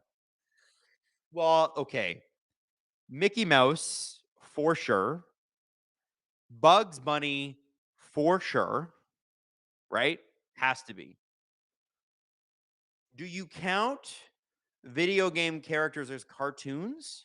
Like Saturday morning cartoons? Because or like for me, like the 90s Batman that was all like art deco and super cool and written by hand, like that was like a feature, right? Is Batman on there because he's a cartoon sometimes? So if we're just going off of like cartoons, I got my 2. So Mickey Mouse has to be because he kind of kicked it all off. You got to give Bugs Bunny that. I feel like it's like criminal because it's like, do you cheer for the road runner or the coyote? Can you split them up? Do they count as one head? Um, I feel like one of the Animaniacs has to be on there. I'm not sure which one. That's tough. Man, I don't know. I don't know. Whoa, Benoit with a shot, and that puck just sort of bounces by Eustace Animan, but I think if that's on the net, that's in the net. Tavares line coming on strong here. Tavares has got 3 guys on him. He finally gives up the puck. Benoit gets back, gets knocked over. Evangelista turns, and Tavares is all over him. Real good hustle from the second line here. I've liked Michelli with these guys. I wasn't sure that I would because I thought maybe too much like dipsy doodle playmaking, but I'm not seeing that. I think Homer Simpson has got to be on. By the way, the cartoon Mount Rushmore. Homer Simpson has to be right. Like one of the most recognizable faces in the entire world, and he's not even a human being. So yeah, there's 3: Bugs Bunny, Mickey Mouse, Homer Simpson. I don't even know if I'd put like a cart. Like, is Family Guy even at that level? Like, they are. Like, Peter Griffin's up there, right? But is he Homer Simpson? Has he broken as much ground as the Simpsons did? It's a good question. We'll come back to this. Lil Fur says DK Metcalf is a beast. Dude, he is. He's amazing. Loved him. Fred Flintstone. That's a good one. Foghorn Leghorn would be funny. Yeah, I love Foghorn Leghorn. Eric Cartman. Man, okay, let me tell you this. And I'm serious when I say this. I think South Park is the greatest show of our lifetime. I would put it up against The Sopranos. I would put it up against Game of Thrones. I would put it up against the best of the best of the best of the best. Okay, here's another one. If it might be South Park. What about Pokemon? Because you think about the success of that brand.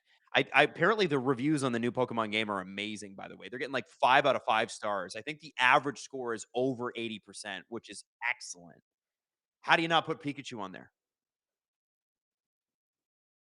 Oh, Hayden says you can't bring anime into it because it'll all be anime.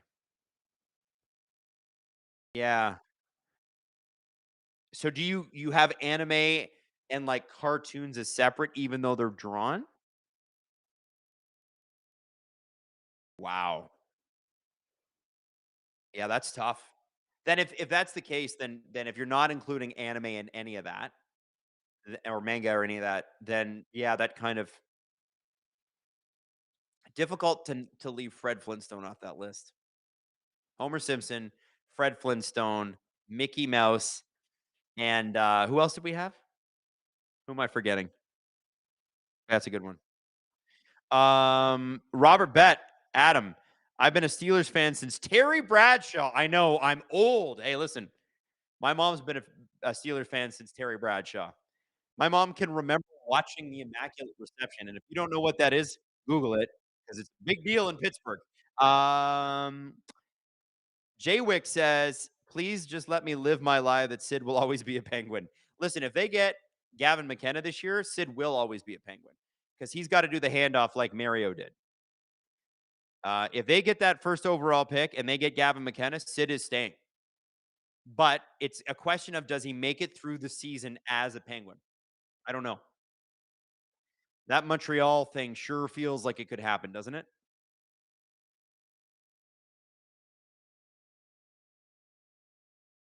5 minutes left to go in the second period, by the way.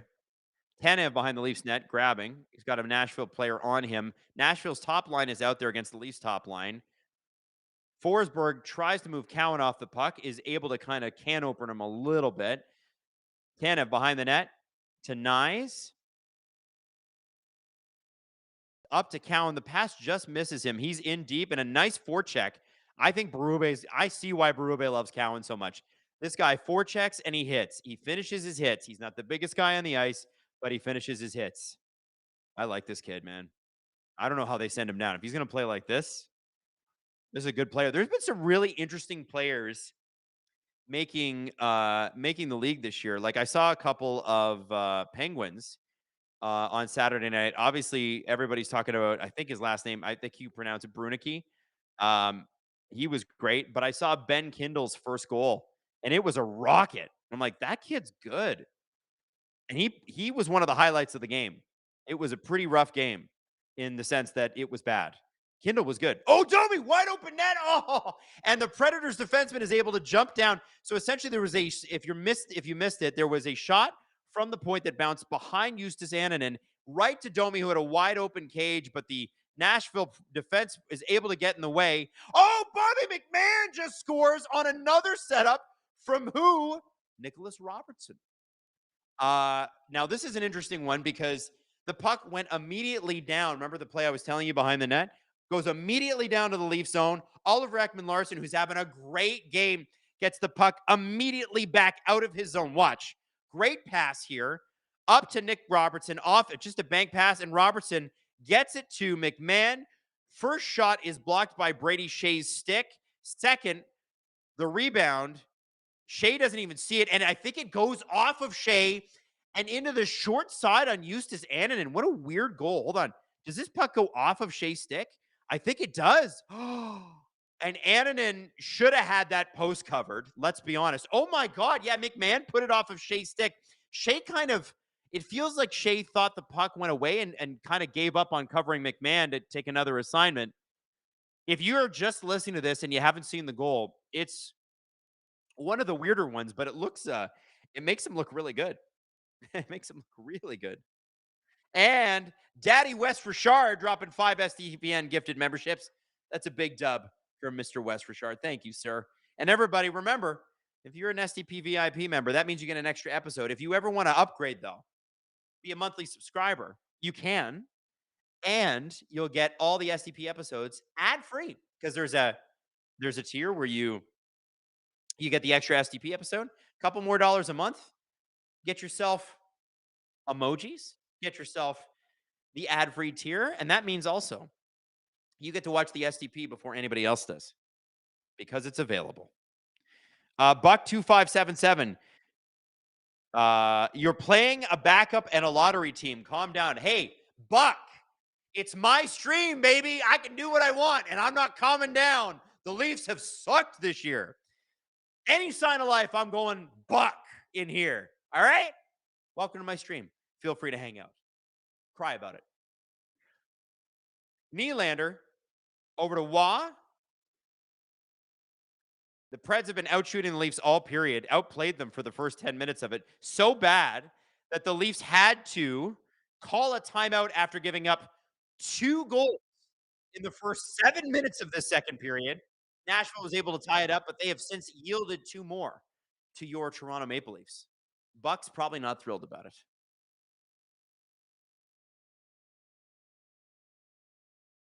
To everybody putting the blue-footed booby in the chat, why? Why are you bullying me? All right? Why?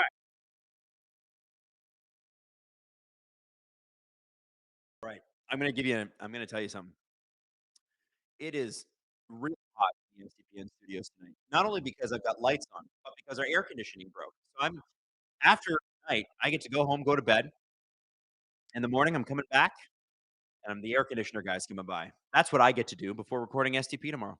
Isn't that cool and exciting? Aren't you guys so enthralled? Yeah. You know? Real life. Real life. Also, stop putting blue-footed boobies in the chat. All right? Lot of bullying going on here.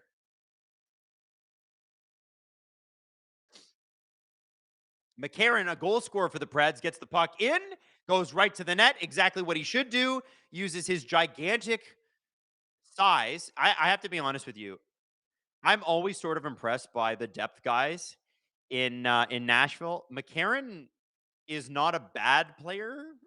I like Weisblatt, a guy that I used to love on Nashville, who's now on Vancouver. I know there's Canucks fans in the chat right now. You know what I love? I love Kiefer Sherwood. Dude, guy's nails. He was a monster in the playoffs a couple years ago against Vancouver. You could see why they were like, yeah, maybe we should sign that guy. They're showing Caden Primo's graphic on the screen right now. He's just an absolute killer at the AHL level and was not great with Montreal at the NHL level. Like 470 goals against average, 836 save percentage. You can't use that player. You can't use him. You can't use him. What's that, Hayden? Hayden calls him a quadruple A player. Too good for the Miners, not good enough for the NHL. Well, hopefully this year, at least while he's with the Leafs, we don't know how long he'll be here. He's an all-star. That's what I'm hoping for. It's what I need.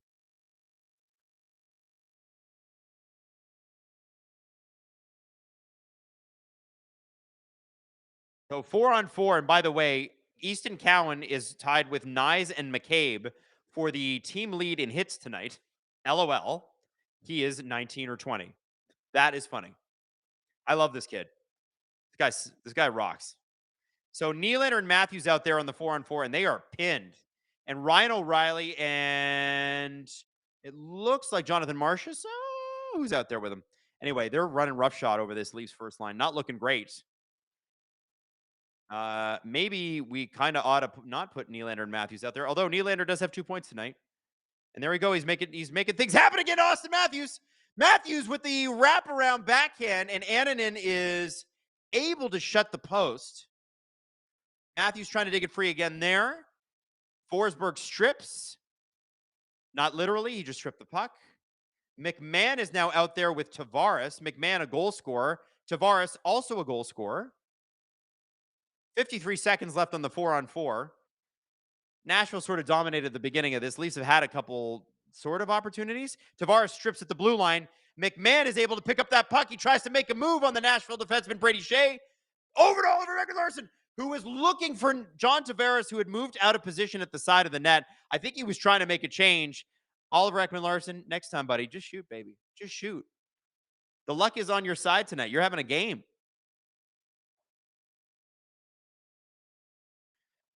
Tavares across the blue line. Wheels back. McCabe and Tanev out there. 15 seconds to go. 15 seconds to go. That is on the 4-on-4. It's now 10. 24.5 seconds left to go in the second period. Nyes dropped for Domi, or McCabe dropped for Domi, and that stinks. And McCabe tried to give Nyes a little tush push there. Kind of worked. Here comes Domi. 4-on-4 over. Brandon Carlo out with a shot. Annunen is able to make a save. There is 5 seconds to go in this period. Just playing shitty hockey here, guys. Let's be honest. Not the most pretty period for the Toronto Maple Leafs. They give up 2, but then they get 2, and they came into the period 2 up, which means it is 4-2. Your Toronto Maple Leafs. Patrick Patty says, Adam, you're such a class act. Thanks so much, bro. Hey, we love you. Pat, you know we love you. We got you. We got you, buddy. We're your buds. Baylost says, didn't last season also start with a game where the Leafs dominated, began to collapse, Berube called a timeout, and then they got their crap together? I mean, probably. Listen. Yeah. Baylost. Hayden just asked if you're Steve's burner account. Dude, that sounds like the most Leafs thing to happen. Of course. Jay Hawkfy. Jahokfy? Jokfy? I don't know how to pronounce your name. Worst takes in sports history. Start with it's against or you're playing against. Celebration policing is so lame. I know. You're right. As Steve likes to say, don't yuck someone's yum. Okay? Don't yuck someone's yum. I always like that. Hey, Sedin Magic 15 is here. Evening, Ripper Nation. Sorry I'm late. Just got home from work. How are we doing? You know, Sedin Magic 15, we had a good first period. We had a really bad start to the second period, but then a really good finish to the second period. So I think we're okay. I think we're good. And then the next one here, Heather Avs fans. Heather! Hi, Heather. Since, once again, I started this stream at work, I have a proposal. Chat, let's ask Steve about the Primo family on Thursday repeatedly. Heather, you're a genius. Okay, chat, here's the deal. All of you, you know that Steve's doing the stream on Thursday against the New York Rangers. It's Leafs, it's Rangers. It's a big boy original 6 game. Your one and only job is to continually, unabashedly, relentlessly ask Steve about Caden Primo's relation to Keith Primo and Wayne Primo too. You must. That's a brilliant idea. Never stop asking. Never let up, even when he answers it. And then be like, wait a second. When he does answer it, be like, wait a second. I don't understand. How are they related though?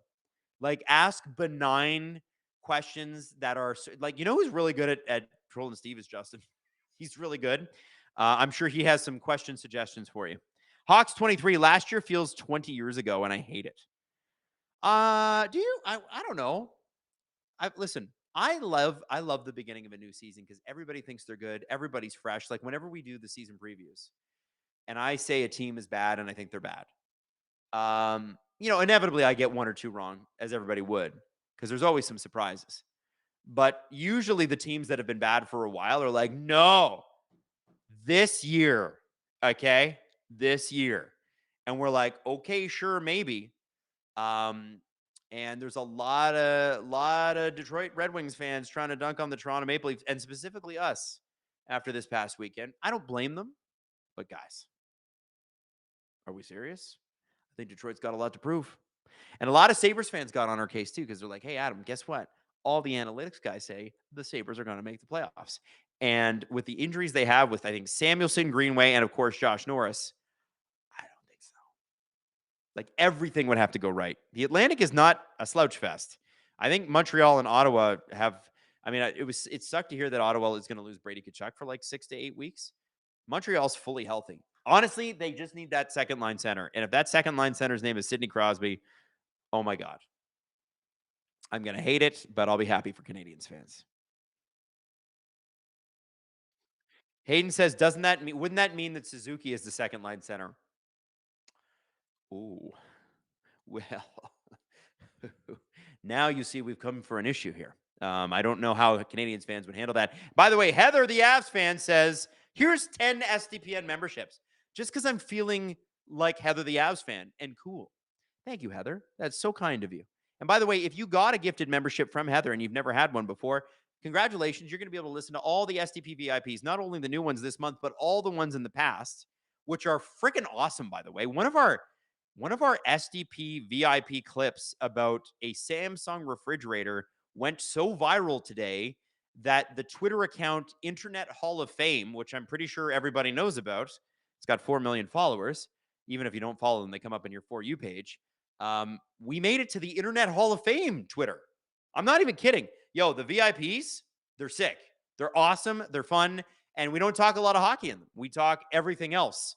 I'm telling you, if, when I did mornings at Virgin Radio, I could have taken Steve and Jesse and just done a morning show with them, and it would have been a hit.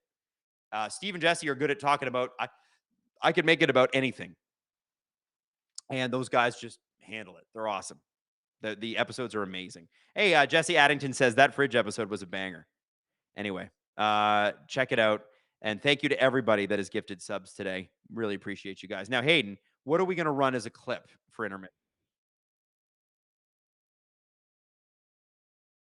You're a Habs fan. You're going to love this. It's Julian and CJ talking about Mr. Lane Hudson, Mr. 50, 60, $70 million man, and his big fat contract that's so friggin' good.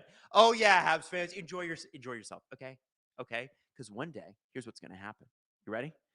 You're going to place expectations on your team, and they may deliver, but they might not. And then you're going to have to live with that heartbreak. Are you sure you're ready for that? Look at what it did to me. Look what it did to Steve and Jesse.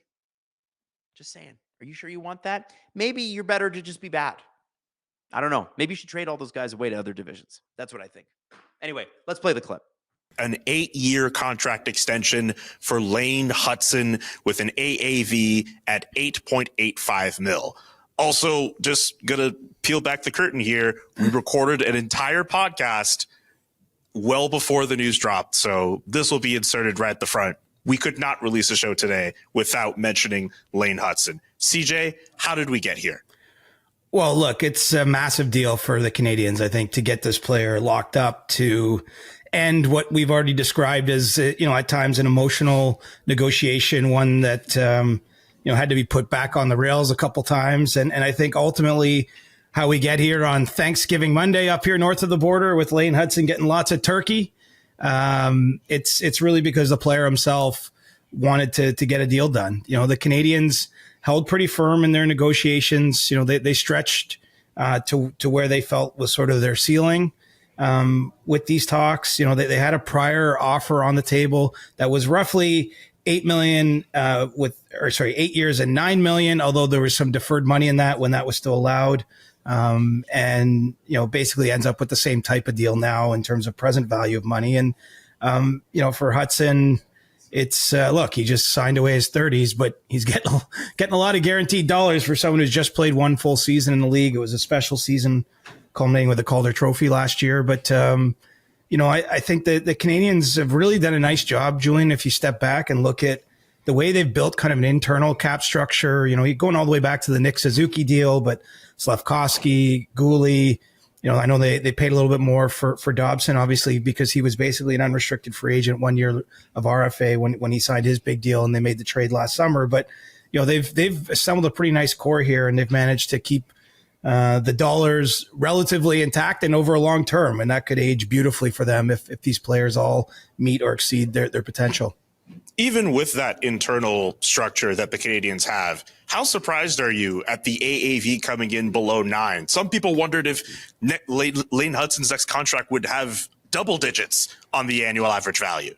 Well, I'll say this. I mean, this is a reminder that these things are not we can all calculate from afar what someone should be paid, comparing players and this and that. But there is actually a human element to this. And I believe for Lane Hudson to have gotten something like that kind of deal, he was going to have to play this out, meaning playing out this season without this contract. And so he would have done that knowing in the back of his mind he could have got $70 million guaranteed that he had passed up. And then obviously he was going to have to perform. And then quite honestly, he was probably going to have a difficult negotiation at this time next year, potentially missing time at camp or the season to get the Canadiens much higher than this. And all those things would have been fair. I don't begrudge any player who does that, but look at the deal that Luke Hughes signed in New Jersey. He gets that after missing all of camp or a big chunk of camp.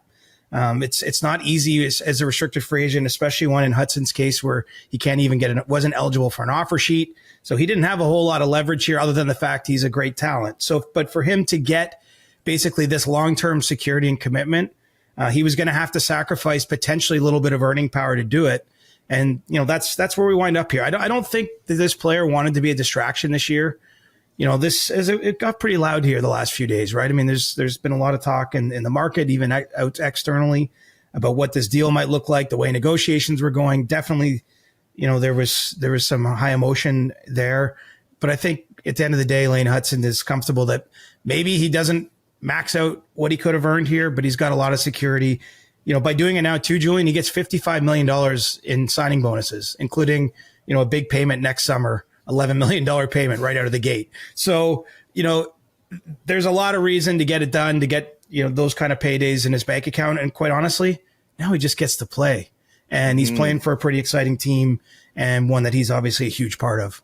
Yeah, he gets to feel some relief after all of that noise from the summer. It's a little bit difficult for us to tell now, but I wonder how that contract will age considering the cap going up and where some of these other comparables are at too in terms of defensemen who also got paid in recent days. For sure. And, we should note too, like Lane Hutson has 5 restricted free agent years out of the 8 he signed away here. So those years by definition tend to be cheaper. That's, basically in simple terms, the way the CBA is set up is you get a value on your players in the early days and then they maximize their leverage and, they maybe pull one over the team as they get older, right? They have the ability to walk and go play anywhere else that would sign them for more. So, he didn't give up.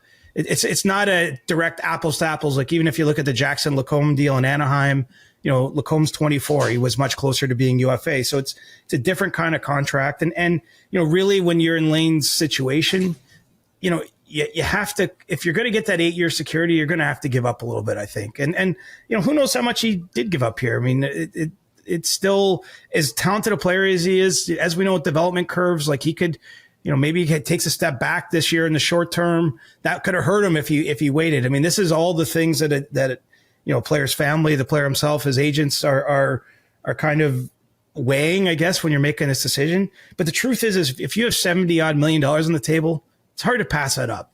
It really is.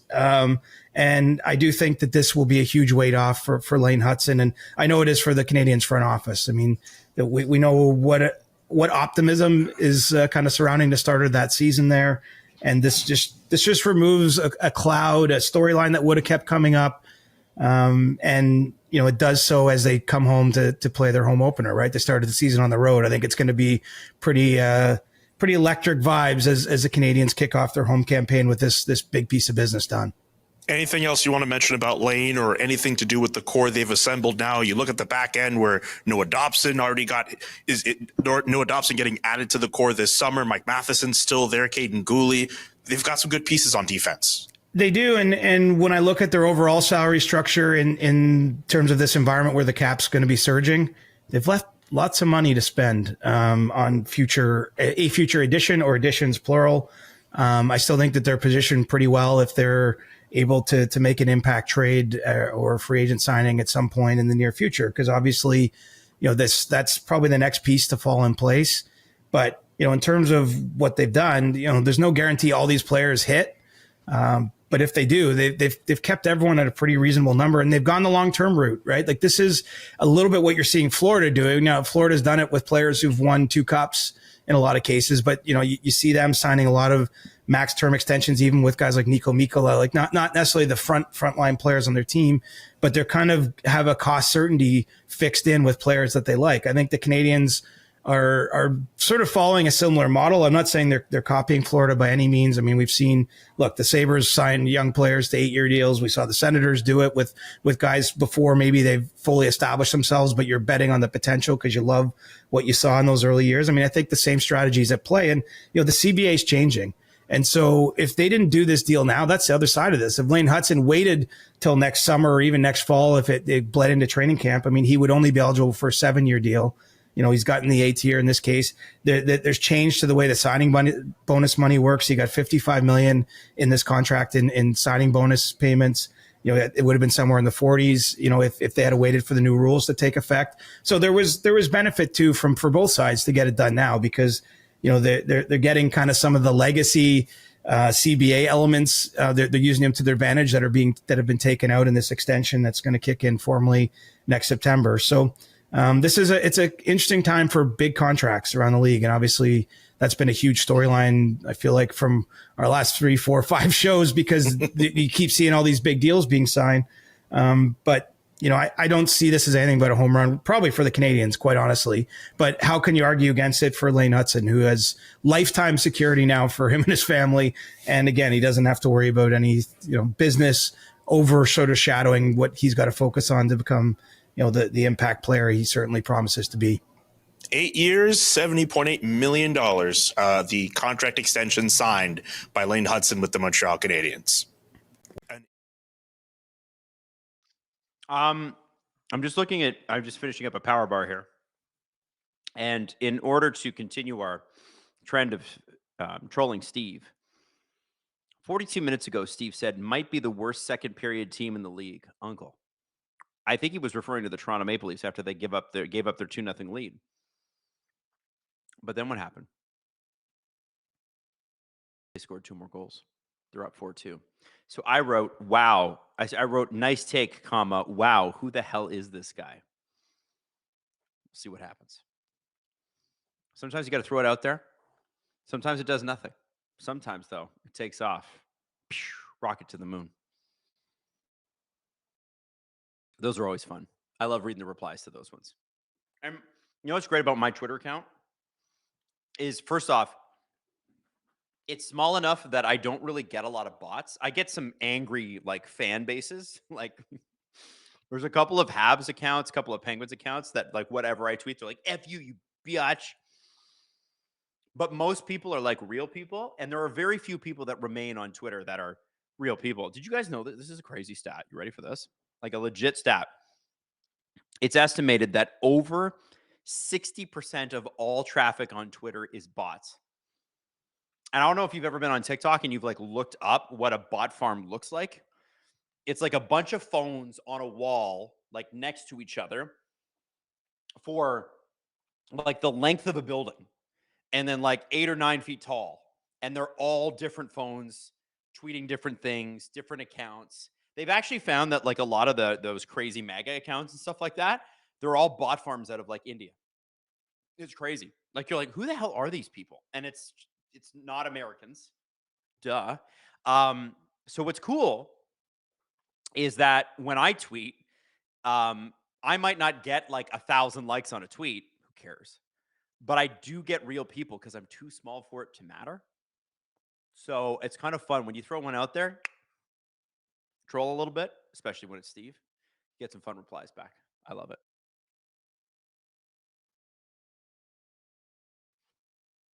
Oh, Justin replied to Steve's tweet from the SDPN account, and I was told to look at it.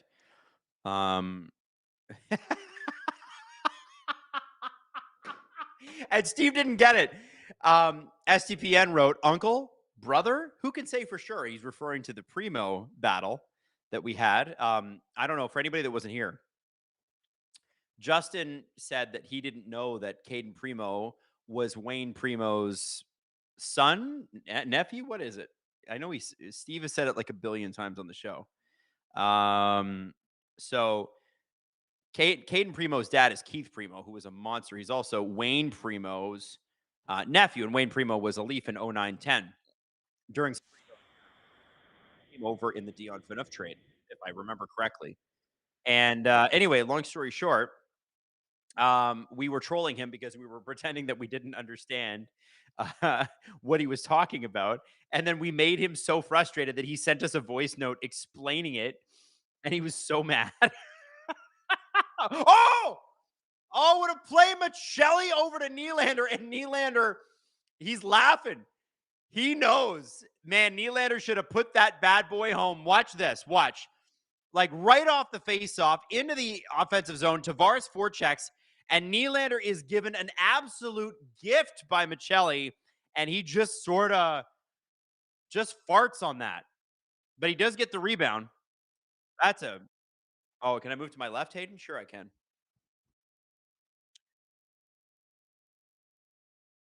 Anyway, long story short, I love throwing stuff out there on my Twitter account now because I'm not even paying for that verification badge anymore. So it's like people who see me are like actual hardcores, and everybody else, like, who cares? You're not going to put you can't invest a lot of time in a website that doesn't take its own traffic seriously. Which is why I don't tweet as much anymore, which is a shame. Blue Sky has been good, but I don't know why I don't find myself doing that as much. Maybe I should just copy my tweets and put them on Blue Sky too. Blue Sky just seems a little like Twitter used to be a blast, and Blue Sky has never been like fun. Like I've never seen Blue Sky be like hilarious.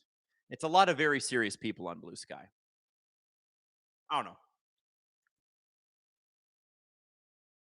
That's just what's happening in my world. What about you guys? Badass Michael 2264 says, I guess this Primo guy is related to Leafs legend gentleman Joe Primo. Are the Primos actually related to Joe Primo? That would be hilarious. Leafs Nation 67. Hi, is the game going? You bet. I'll give you a little bit of Leafs Nation 67 can't watch the game tonight. So we'll give him a little play-by-play here. Bobby McMahon forcing his way into the Nashville zone with Robertson and Domi. Domi cycles it back. McMahon late on that play. Nashville recovers. Svechkov moving in on Oliver Ekman-Larsson, who's had a great night. I believe he's had 3 points already. William Nylander's got at least 2.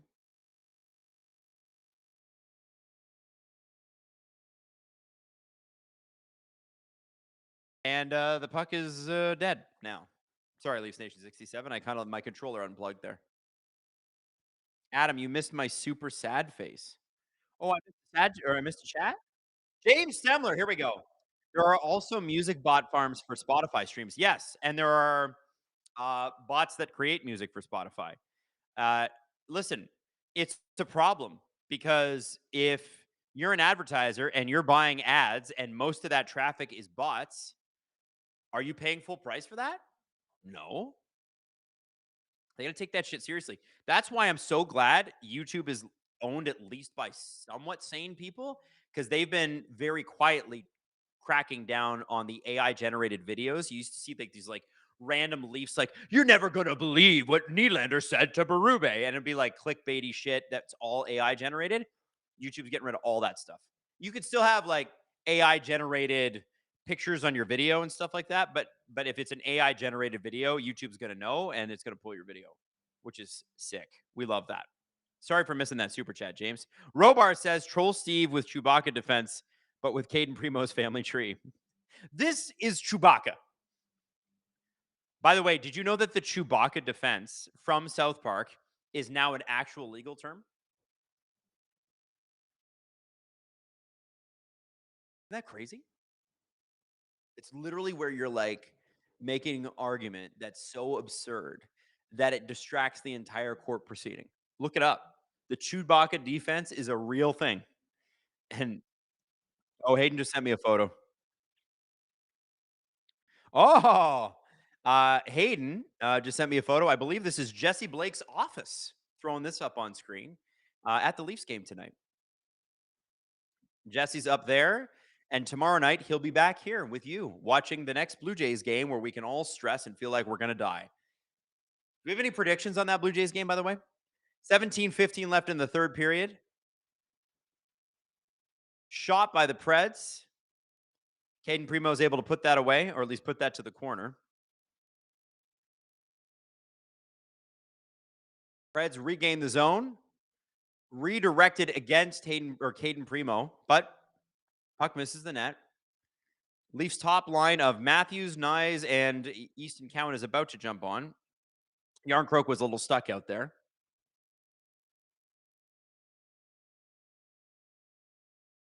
Sort of a slow start to this period. Just a little bit of back and forth each side, but the Preds have a bit of an edge here. Whoa. Okay. There's going to be a fight on the ice, and it's going to be nasty. Easton Cowan just got thrown into his own goalie's post. I think it was Weisblatt that tripped him up, and he's going to the box. And that is where, if you're a Leafs defenseman like Chris Tanev, which is what he did, you grab that man and you ragdoll that man. You don't need to kill that man, but you need to say, hey, no, you can't do that. Yeah, so Weisblatt just kind of throws. Wow, that is a super dangerous play. I would be surprised if player safety took a look at that. That's super dangerous. You can't do that. Only 2 minutes? That's not, yeah, I guess that's all they can call, but that's that might be a finable thing. Like he might get like a $2,000 fine for that, which, you know, he can wipe his bottom with, but that's a play you don't want to see. Cowan's good, by the way. Cowan is okay. Anybody checking? Cowan is fine. If I am a scary Toronto Maple Leaf player, like if I'm a Dakota Joshua and I want to ingratiate myself with the Toronto Maple Leaf faithful, and I know that this game is well and truly put away, I maybe go grab Weisblatt later in the period and let him know what for. Yeah, Hayden says maybe don't let Domi touch the ice because he might kill him. It's true. But the thing with Domi is they're always going to call him in a penalty. With Dakota Joshua, I'm like, I don't feel like the refs are looking for him yet. They're always looking for someone. But there's guys that you're like, oh, that's a favorite. Like Michael Bunting a couple years ago.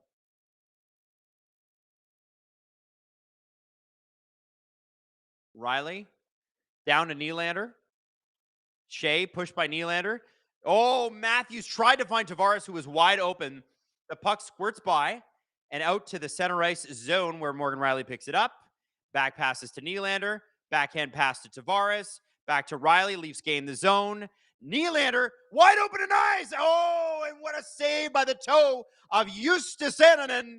One of the best names in NHL history, but not one of the best goalies. Steve says, damn, Sportsnet is so bad. This game's on TSN, unless you're calling me Sportsnet. Matthias Michelli gains the zone. He's out there with Domi, Robertson, OEL, part of this Leafs second unit. They're going to get about 45 seconds here. Michelli is out there with them, and McMahon. They have not been able to gain the zone. They're just kind of screwing around with it. It's kind of annoying. Maybe somebody carry the puck. Dump it in. Do something. Robertson gets the puck. He's looking for someone. OEL's got it at the point. Over to Domi. Domi backhand deep. McMahon cycles. Michelli to Robertson, and it's off the post. Oh, what a great play by Michelli. And Robertson with a great shot. There's only a couple of guys on this team who can do that. Austin's one of them, and Robertson's the other. Oh, Michelli almost with a chance. Domi set him up. Good couple of scoring chances for this Leafs second unit. Good on Craig Berube to give them a chance. They had trouble gaining the zone, but once they got it, 2 legitimate scoring chances. And the power play is over. We're back to 5-on-5. Giggling Cat says, I still haven't forgiven y'all for making me care about Canadian baseball, but prediction, Jays win and Jesse doesn't get his voice back until the Olympics. Dude, if the Jays won, Jesse wouldn't be able to talk the next day. Yarncroak with a spin and shot. Go to Joshua down low. Nicholas Waugh with a hit. Puck is out. Predators on the attack. Here comes Phil Forsberg, always dangerous. Caden Primo should have covered that puck up, kicks the puck out, and we're lucky the Leafs play a little bit of defense these days because that would have been an easy tap-in for a Nashville Predators player. And then, for whatever reason, Jake McCabe threw the puck out in front of the net, and thankfully nobody was there. Caden Primo, buddy. Woo! I think I'd like to get your predictions on that on the Blue Jays. I think they win tomorrow. Like, I'm a little depressed at how the bats have been. I do think they're better than that. And I also think that missed strike that Trey Savage unfortunately did not get in the first inning really changed the whole game. He was cruising on that first batter. That should have been a punch out. not a walk. And I get annoyed. I'm getting annoyed by it. I'm not even going to talk about it. I can't. I'm going to get annoyed. Hayden says he can tell me why the Jays are going to win. Hayden, tell us how.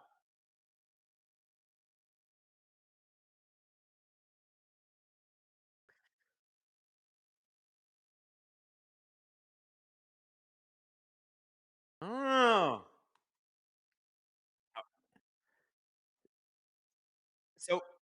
So Hayden says Brooks Lopez was at the game yesterday, and he was wearing a Mariners jersey. And Brooks Lopez, if you remember, was a part of that Milwaukee team that went up 2-0 on the Raptors. And guess what happened to that team? They lost. It's a sign. Thank you, Brooks Lopez, in advance. I hope that's the truth, man. I mean, I know it's the truth that your friend's on, but I hope that's the case, I guess. I hope that's what happens. I desperately need the Jays to go to the World Series. The city needs it, man. Like, Toronto has had a bit of a rough time since COVID. Like, we don't ever talk about it a lot or enough or at all. But when you lock down a city for most cities lock down for like a year. Toronto locked down for like 2. Southern Ontario was the most locked down jurisdiction in the entirety of North America. It was insane. Like, there were people, there's like 20,000 people at a Knicks game, and we couldn't get 300 nurses into a Leafs game. By the way, Dakota Joshua went after Weisblatt a little bit. Yeah, anyway, long story short, I'm not saying that was the right thing to do necessarily, but I am telling you that had a negative effect on the economy of this city. And seeing the Blue Jays where they're at, it's brought back a little bit of that confidence that we had, after the Raptors won the championship and that sort of thing. I think the Jays ought to win the World Series, and they're silly gooses if they don't. Silly gooses. Oh, Evangelista almost put one in on Hayden or Caden Primo. I keep calling him Hayden because of our lovely producer, Hayden, the stats god. My orthodontist, his last name is Weisblatt. I wonder if they're related. You should check. Is Ozzy Weisblatt from Toronto? Nylander. Shot. And Annanen is able to cover that one up. We're getting an offensive zone face-off on the far boards. Oh, Tavares. So Tavares basically tried to backhand pass his way out of the zone between the legs, and it went right to a Predator, which led to that opportunity for the Predators. Robert Bett, Yarn Croak for the Rocket? Hell yeah. Hell yeah. Hell yeah. Giggling Cat says, I genuinely fear for your country when the Leafs finally win the cup. Man, my buddy, one of my buddies runs a hair salon in Yorkville. And I always go get my haircut there. And he says they have a contingency plan. If the Leafs win the cup, they have to shut the business down for at least 2 or 3 days, minimum. They just know that downtown's going to be too crazy, and you're just not, nobody's doing anything. I don't know what the city would do, because the Raptors had, 2-3 million people show up to their parade. The Leafs, I don't even know what you do. I think you try to do the parade in a different country, so a lot of Leaf fans can't even show up. Nylander gets the puck out. Michelli giving chase. Brady Shea's going to get there first. Brady Shea into the deep in the Pred zone behind Eustace Annanen. There are some changes going. Lines are switching on both sides. And the Matthews line is out there along with the Marchessault line with Holla for the Nashville Predators with Michael Bunting, former Leaf.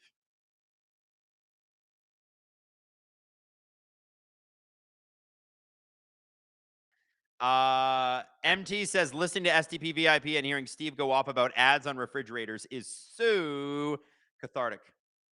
It is. He nailed it. I knew that might set him off. By the way, I've got a good VIP episode planned for this week too. I've just been collecting shit all weekend, and I've got some good stuff in the lineup. I'm really excited. So if you got yourself an STV VIP free membership today, because Wes Richard or Giggling Cat or any of the other people who were lovely enough to drop stuff in the chat, I'm telling you, it's going to be Trey's sexy. I got some good stuff. Also, Steelers and Bengals on Thursday night, right in the middle of the Leafs game. I'm going to have a big Thursday night.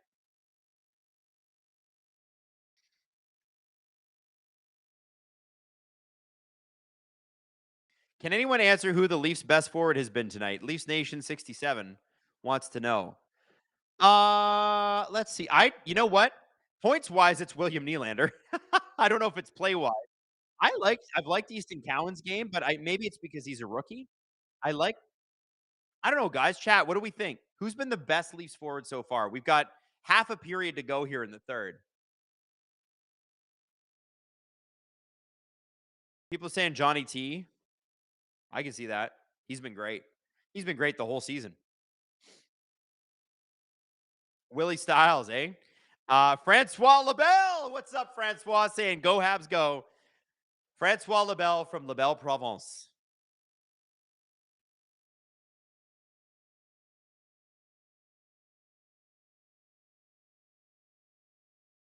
Benoit and OEL have done something magical tonight, and you might not have noticed it.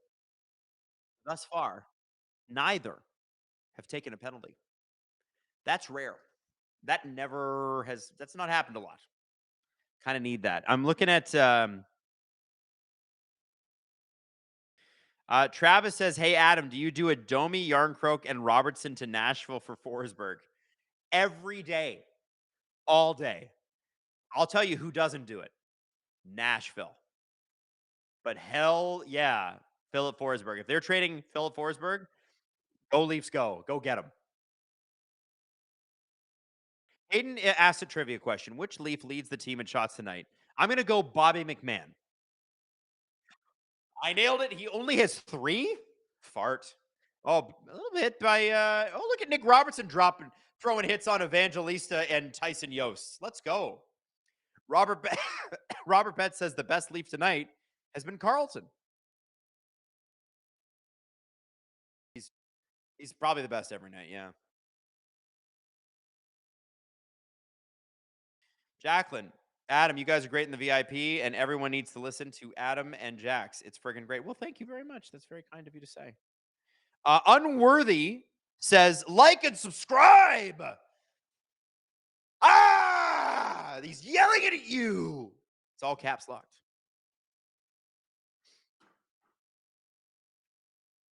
$10:22 left in the period. That means we are 5/6 of the way through this game. Why did I? Oh, Willie with a crazy move from his knee. Crossed to Michelli. Michelli's shot is interrupted there by a Predators fan, but William Nylander looks like he's coming to life a little bit here tonight. He hasn't shot much, but he's set up 2 really nice goals, and that was a crazy play through the for the neutral zone. Primo able to kick a shot, kick aside a Nashville shot. Michelli at center. Preds are changing. Michelli Nylander. Feels like there might be some chemistry here. Nylander with 2 Preds on him waiting for the changes. Matthews is now out. Michelli is, for whatever reason, just not hustling back to the net. I don't know why Leaf players always do this. Nyes and Cowan are now out there with Matthews. And here we go. We got Matthews and Nyes. 2-on-1. Matthews. Nyes. Back to Matthews. And it's in the back of the net. Play. Vintage Matthews and Nyes. And guess who set that up? That's right. Your boy, Easton Cowan. Woo! That was a great goal.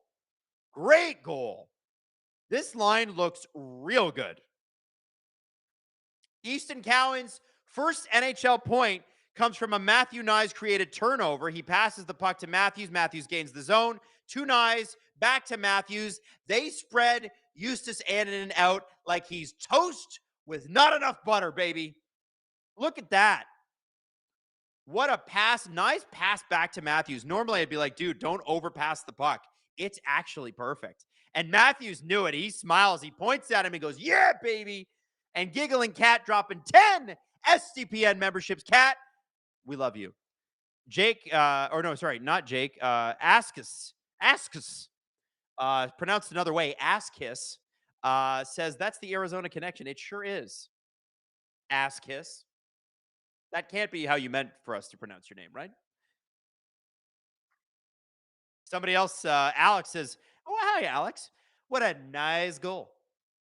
What a Matthew Nyes goal. I feel like we're going to see a lot of this. Nyes, Cowan, Matthews. This line looks good, man. I hope Matthew Nyes can keep, or not Matthew Nyes. I know Matthew Nyes can keep this up. I hope Easton Cowan can keep this up because that could be really, really fun.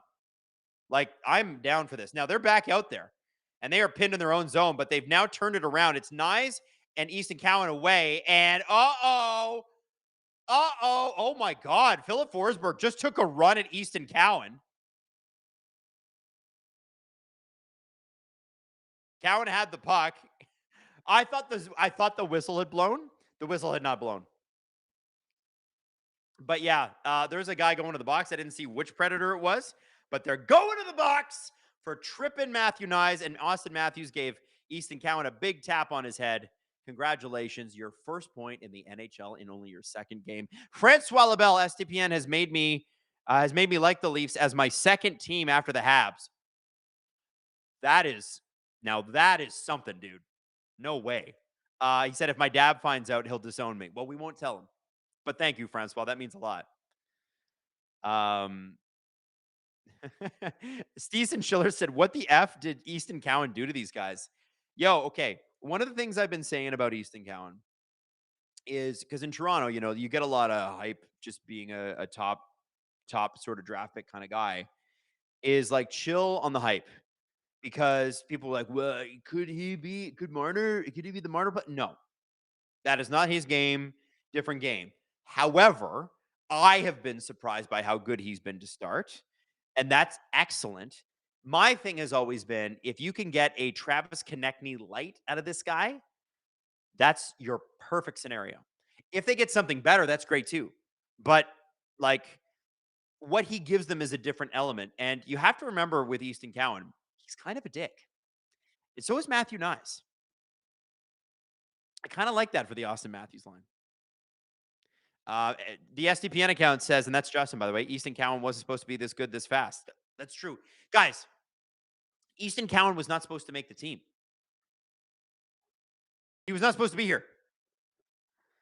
But that's great. Listen, we need a top 6 forward on the Leafs. We do. If Easton Cowan is that guy, awesome. So it's Willsby. Oh, it's Willsby. Willsby going to the box. The Leafs have had a nice TV timeout so they can leave the top power play unit out there. Part of me wonders how long it's going to be before Easton Cowan is on that unit. Like, I don't even think he's on the second unit, if I'm not mistaken. I got to pull the lines up here, but I don't think he is. And I'm wondering. Cowan is on the second unit. Okay. He might be on that first unit before long. You could spread the love a little bit. He's going to have to earn it. You can't just give it to him. He's looking good, though. Nylander with a shot in.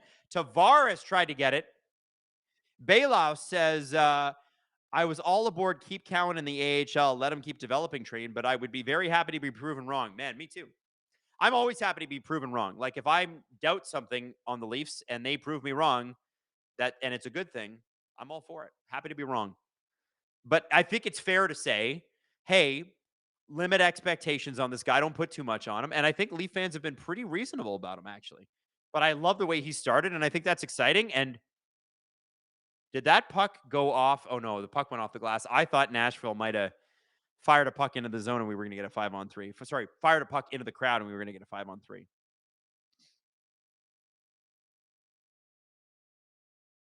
Did Dubas draft Cowan? I don't believe that Dubas did. I believe Cowan was drafted in that weird interim area where it was before Brad, but he was sort of involved. Oh, here we go. Morgan Riley missed an open net. Matt Nyes set him up so beautifully. And Morgan Riley, as is his entire season, just missed, dude. Are you kidding? Man, Morgan Riley's a little snake bit. You could tell. How did he fire that wide? Wow. What's that, Hayden? Hayden says that would have been the Leafs' first power play goal of the year. Yuck, dude.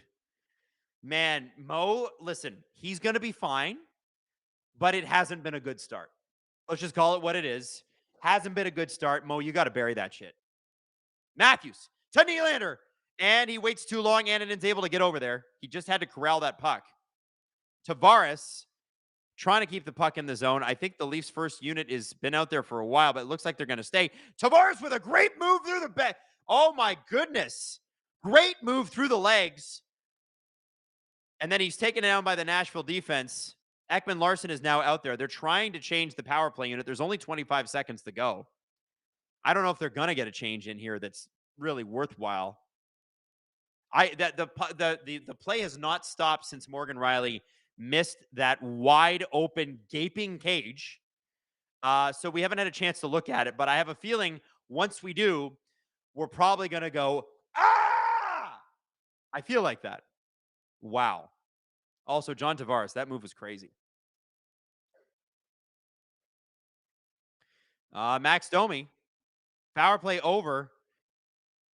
Bobby McMahon, Robertson, they've got the puck. Domi, Robertson, McMahon out there after the power play trying to create some offense. Nick Waugh now out there, so they're going to change real quick here. McCabe finds Robertson, but it's in his skates. Doesn't matter. He's able to retrieve. Dakota Joshua puts it in. Bobby McMahon is able to beat out the Nashville defender for the puck. Nick Waugh's got it. He's going to take a shot. That puck hits Dakota Joshua's behind, but that's okay. They keep playing. Carla with a shot, deflected by Joshua. Not enough to get to the net. Have really loved the way this Yarncroke, Joshua, and Waugh line have played over the last couple of games. They seem to be an answer in terms of depth. And remember, Waugh and Yarncroke have combined for 4 goals in this, the Leafs' 4th game of the season so far. Now, they haven't combined for that tonight. They haven't scored tonight, but that's a pretty good start, I would say. A little bit of offense coming from the depth, and it's needed at the top. And you would expect guys like Matthews and Nylander to get going. You're getting goals from the depth. That's what the Leafs needed last year and could not get. It was like there were 6 guys that scored 20 goals, and then after that, it was like, hey, this guy's got 8. Yay. Less than 5 minutes left in the third period. Domi had 1 skate blade, by the way, on that last shift, and he made a difference. He was good. Lilfer says, Domi making plays with 1 skate blade. LOL. It's pretty amazing. Oh! Matthew Nyes gets set up by Easton Cowan. Annanen got it. Nyes again in front. Tries to get it to Matthews. I think he probably should have just turned around and jammed it in. Matthews behind the net. This first line is looking real good. And Roman Josi pulls down Austin Matthews. And there is no penalty called because the refs suck ass. And Matthews is yelling at the ref. You never see that, ever. And he's going, what the hell, guys? If this is a tie game, they call that. But it's a 5-2 game, and the ref just wants to go home and have a sandwich. I just want to go to my hotel room. Don't make me do stuff. Hey, oh, no. And immediately after they don't call Josi on that penalty, Roman Josi floats one in on Caden Primo and scores. These friggin' refs, man. These friggin' refs. Are you joking? He shouldn't have been on the ice. Look at this play. Grabs Matthews, pulls him down. Are you friggin' kidding me? And then immediately scores. These refs, man, they should only be in preseason. These guys suck. Oh, my God. Listen, I know it's only still a 5-3 game, but go F yourself. Caden Primo didn't have a chance on that. Like, I don't blame Caden Primo one bit. It was a floater. He didn't see it. Screw these guys. That is unbelievable. That's unacceptable. Josi knows he got away with one. That sucks ass. Hey, Matthews never friggin' complains to the refs, and he's bitching at the ref on that one.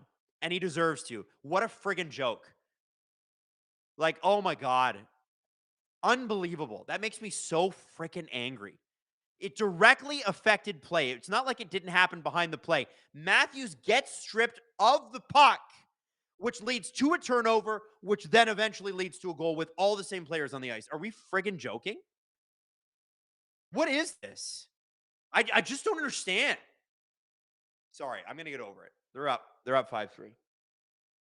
Reed says, Adam, you've always been solid at live streaming, but your play-by-play is sounding great this season. Well, Play-by-play's hard, and I'm trying to get better. Unbelievable. Unbelievable. Refs are trash. And by the way, if you're a Preds fan, like, listen, you should enjoy that. I'm not mad at you. I'm not mad at Roman Yossi even. What's Roman Yossi supposed to do? Be mad? Yeah, refs miss calls all the time, but the ref is staring at that play. He's watching it. I don't understand how it benefits the league to do shit like this. I don't get it. I don't know. They must know something I don't, but holy man, that's a joke. That's an absolute non-starter bullshit play or non-call.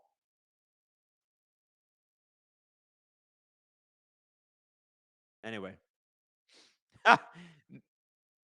Mellenbacher says the ref was just distracted by the wave. I mean, fair. Listen, I'm not a wave hater. I think Steve and Jesse hate the wave. I don't hate the wave. I don't understand why people hate the wave. Why do we hate the wave? Hayden, you hate the wave? I don't understand people that don't understand it. Why can't we just let people have a good time? By the way, my little computer here where I read all your comments is running out of battery. So I'm very quickly going to change that fact. Give me a moment. Where is a power outlet? I'm looking for a power outlet. Hang on. I'll be back. All right. There's a power outlet under here. Right here. I don't think you guys can hear me. There we go. There we go.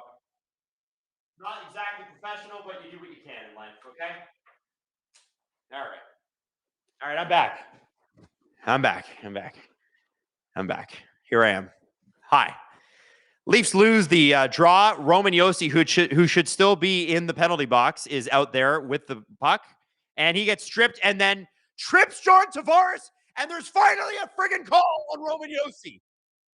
How egregious does it need to be? Matthews scores on the empty netter. Ha ha, Roman Yossi. Sorry, it's not really Roman Yossi. Ha ha, ref. It was a delayed penalty. Tavares was going to, well, he's the one that drew it, and Yossi took him down. And he got the puck into the offensive zone. And then he got it over to Matthews, who scored. So that's Austin Matthews with 2 goals. Hell yes to that, friends. Hell yes to that. So Tavares is able to get it to Matthew Nyes. Matthew Nyes gets it into the Leafs zone, gets it back to Tavares, who had already got up, and then he flips it up to Matthews, who catches it with his hand, drops it, and scores. And that's Austin Matthews' second empty net goal of the season. Of his 3 goals, 2 are empty netters. How wild is that? Robert says, should try to get Joe Bowen on the pod because it's his last year. You know what? A very, very good idea. I had the pleasure of interviewing Joe Bowen when I was doing the official Maple Leafs podcast 6-7 years ago. Great guy. But it's funny, talking to him, he doesn't remember much. William Nylander is away and free in on Justus Annunen. He's going to try to shoot, and he misses the net. That is vintage. Like, that's what William Nylander used to do all the time when he was younger. He rarely misses the net now. Giggling Cat dropping 5 SDPN memberships. Daddy Wes Richard dropping 10 SDPN memberships. Everybody, if you're one of the 15 people that just grabbed one of those, please put in a big thank you in the chat for Giggling Cat and Wes Richard. We love you guys. Thank you for dropping those in. And enjoy your membership, kids, because you get VIP episodes. And they're sexy. And if you want to upgrade to VIP ad-free, you get SDP VIP ad-free. It means you get the episodes early, all the episodes, and you get them completely ad-free. Michael Bunting and Oliver Ekman-Larsson are yelling at each other. Not surprised to see Michael Bunting yelling at someone and not being a factor in the game. Sorry, I had to say it. When he's a factor, he's good. When he's talking, he's not. Oh, boy. Domi got a nice little punch in on the back of Eric Holla there. This game is getting a little chippy. I think the Leafs are a little pissed at the runs at Easton Cowan, and they're not going to take it anymore. Marchessault is out there. The Preds have not pulled a goalie. It's just that the Max Domi line is out there, and they do sometimes get pinned, and they are pinned at the moment. There they go. Out they go, and Robertson at the Preds blue line to Max Domi. He's going to try to get it over to McMahon, getting it on Annunen. Oh, Annunen with a good save. The Leafs almost had a rebound there. by Robertson, but that stays out somehow. And there's 2 minutes left to go in this game. Leafs are not going to quit. Why? Because they're tired of the Preds taking a few runs at them.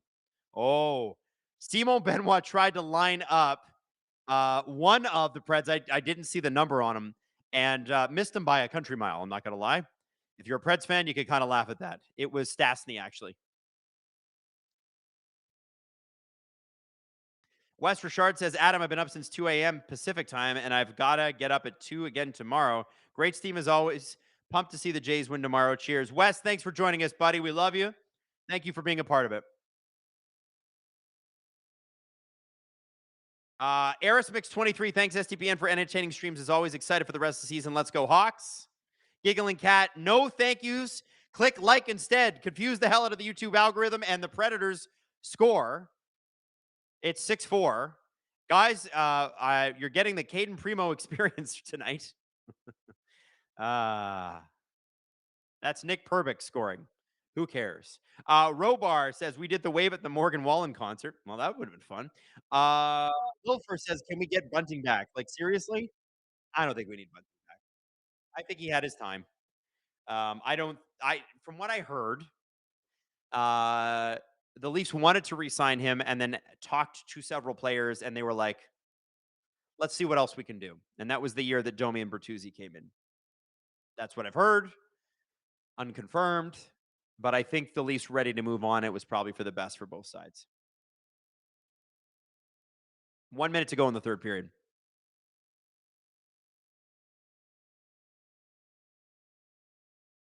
I got to be honest with you. The Leafs need Joseph Woll back. No disrespect to Caden Primo, but you can tell there's a big difference in that. Oh, nice. Playing the puck with his stick, just bouncing it like Tiger Woods with that golf ball. Man, his hand-eye coordination sometimes is kind of crazy. It's fun. Like any NHLer's hand-eye coordination, like you're just like, wow. Ryan O'Reilly with a big slap shot. It's blocked again. 2 shots blocked. One of them by William Nylander. Shot blocker noted. Nylander's going to get another empty net goal right here. William Nylander with a 3-point night, 4-point night. I haven't even kept track. That's William Nylander's second goal of the year. Also, his second empty netter.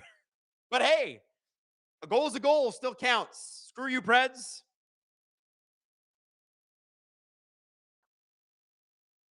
It's a 3-point night for Will. Is it only a 3-point night?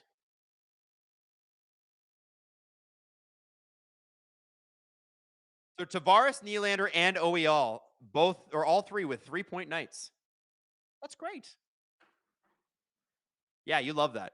I think that felt good for Willie. This is a real comeback game for him. The SDP is going to be fun tomorrow. The Leafs won. Willie had a good night. Matthews had a goal, a couple goals. We like this. This is good. This is what we want.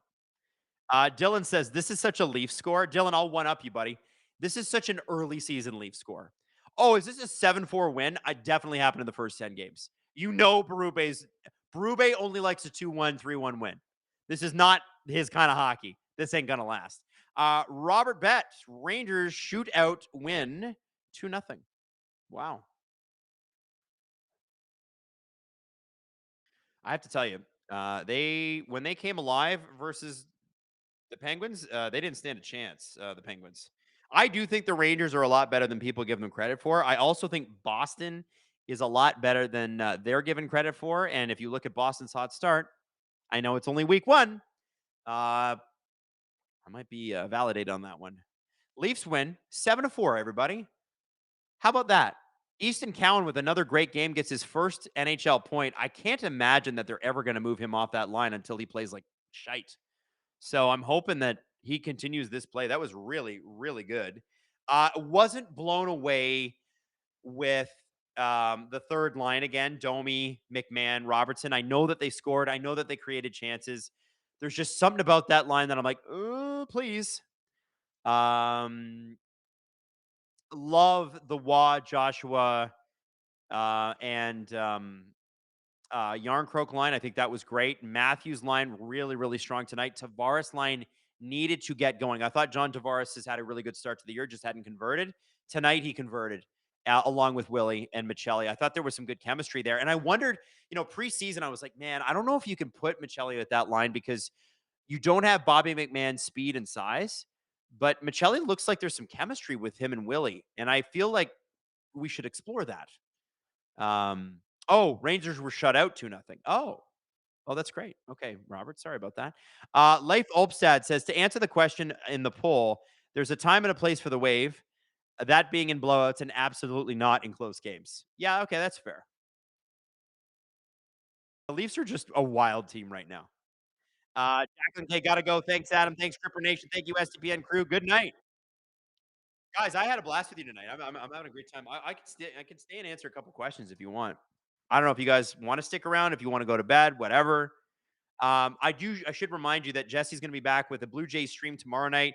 Steve back with a Thursday night stream with the Leafs. Jesse is going to be doing a baseball stream at the same time. Jesse and I did that last week together. And I'll do a Steelers stream. I'm kidding. I'm not doing a Steelers stream. But really, really busy week for SDPN, and I'm liking it. I think we're having a good time, man.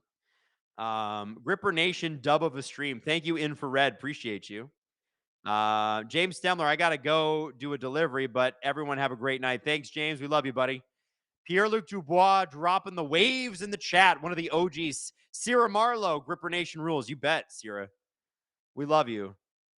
Is there a Gripper Nation emoji? Yes, there is. Have a look in your emojis when you see the GGs and the feet. You know. They're just showing Berube on Monday. He said Willie needs more shots. He's got to get on the inside more.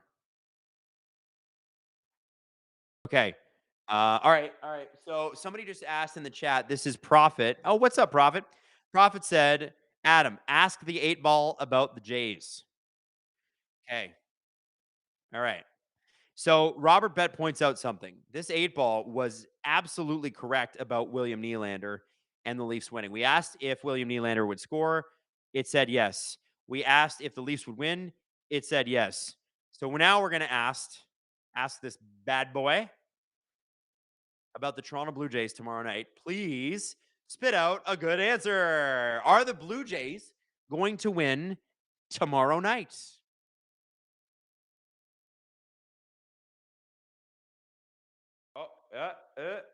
Oh, no. Get ready for another Jesse crash out, kids. It says, don't count on it. Well, does it have to be right every time? The Magic 8-ball doesn't have to be right every time. The Jays can determine this. You know? Don't love that.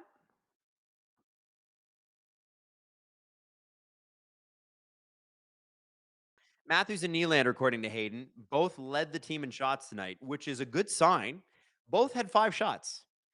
I'm thrilled, man. That was a good, solid regular season victory. You probably want to make more saves, but it's Caden Primo's first game, and I'm begging him to be better in the future. Caden Primo, the Caden Primo experience. Any other questions? Questions for the 8-ball, questions for me? Whatever you want to do. Malcolm says it's not a no. I guess that's true. Prophet says the only games the Leafs have won this season are the games that Adam has streamed. Coincidence? I think not. Maybe I need to be streaming every game with Hayden. Right, Hayden? Who needs a life when you could be streaming? Hayden says we have to do Minnesota games too. We could do that. I'd like that. I want to see the $17 million man. Andrew says, plan the parade. Just kidding. Hoping we keep it coming, though. Yeah, I agree. Mr. Modern Marvels. Adam, did you see the new Tron? I did not. I've heard it's terrible, but I've also heard you'll have fun if you don't care about deep plots. And I don't care about deep plots. I'll just be straight up with you. Some deep plots are great. Oppenheimer, deep plot. But I can also enjoy a light movie. And if Tron Ares is that, then I'm happy about it. The Trons from the early 2010s, I need to go back and revisit. I am decidedly behind in the Troniverse. By the way, I don't know if you guys saw today that the new Avengers poster came out, and it's got Cyclops from the X-Men on it, I believe. And I'm very excited about that. Hollow Point wants to know, ask the 8 ball, does Riley finish the season on the Leafs? All right, here we go. Here we go. Here we go. My reply is no, says the Magic 8 ball. Some controversial answers tonight. Okay. All right. Michelli looked good tonight, says Mohammed. Yeah, I agree, man. Favorite slashy film of all time, minus Chucky. Does Texas Chainsaw Massacre count? Because the one that came out when I was in high school, like 2004, I remember watching that in a friend's basement. And some people were making out and not watching it. Some people were watching it. And I remember thinking, wow, this is a crazy thing. It's crazy. I'm sitting there by myself. Did girls want to make out with me at that point? No. I had braces, pimples. It was not a good look. It's not a good look. 8 ball. Robar wants to know, hey, 8 ball, does Crosby finish the season on the Penguins? Magic 8 ball. We could ask the Magic 8 ball every single time. Okay. All right, here we go. Reply, hazy. Really? It's a hazy reply, so we don't know yet. Jeremy says, Adam, can you please stop Steve from doing live streams? You're our good luck charm. Well, no, he's got to do one on Thursday. Remember, there's no Saturday live stream this week. It will be Thursday night with Steve because our boy Stevie is going to be at a live stream with Jesse and I. A live show. And by the way, you can buy tickets to that now. Just check out the latest Steve Dangle podcast. The link is in the description. So, Francois LaBelle, watch K-pop Demon Hunters with your little girl. Hey, Francois, don't you worry. She already knows every word. Every word. Crash Test Fetus. Demigod ties the game. Lord have mercy. I'm about to bust. I have Ivan Demidov on my fantasy team. Did I dress him this week? I don't think I did. And the reason I didn't was because he was day-to-day and I had him on the IR. But now I will dress him. Anyway, love you all. I'm going to leave you. Big thank you to Hayden Matheson, producer Hayden, and Justin Fisher on the SDPN chat. This was a lot of fun tonight. Tuesday night game, and it was popping. Chat was crazy. Remember to come back tomorrow for Jesse's stream. Remember to come back on Thursday for Steve and Jesse's concurrent streams. It's going to be crazy. Love you all. And if you want me to put some respect on the Habs names, like I'm seeing in the chat, don't you worry. We cover that for the first half an hour of the Steve Dangle podcast, released just hours ago. Hey, guys, have a good night. See you next week.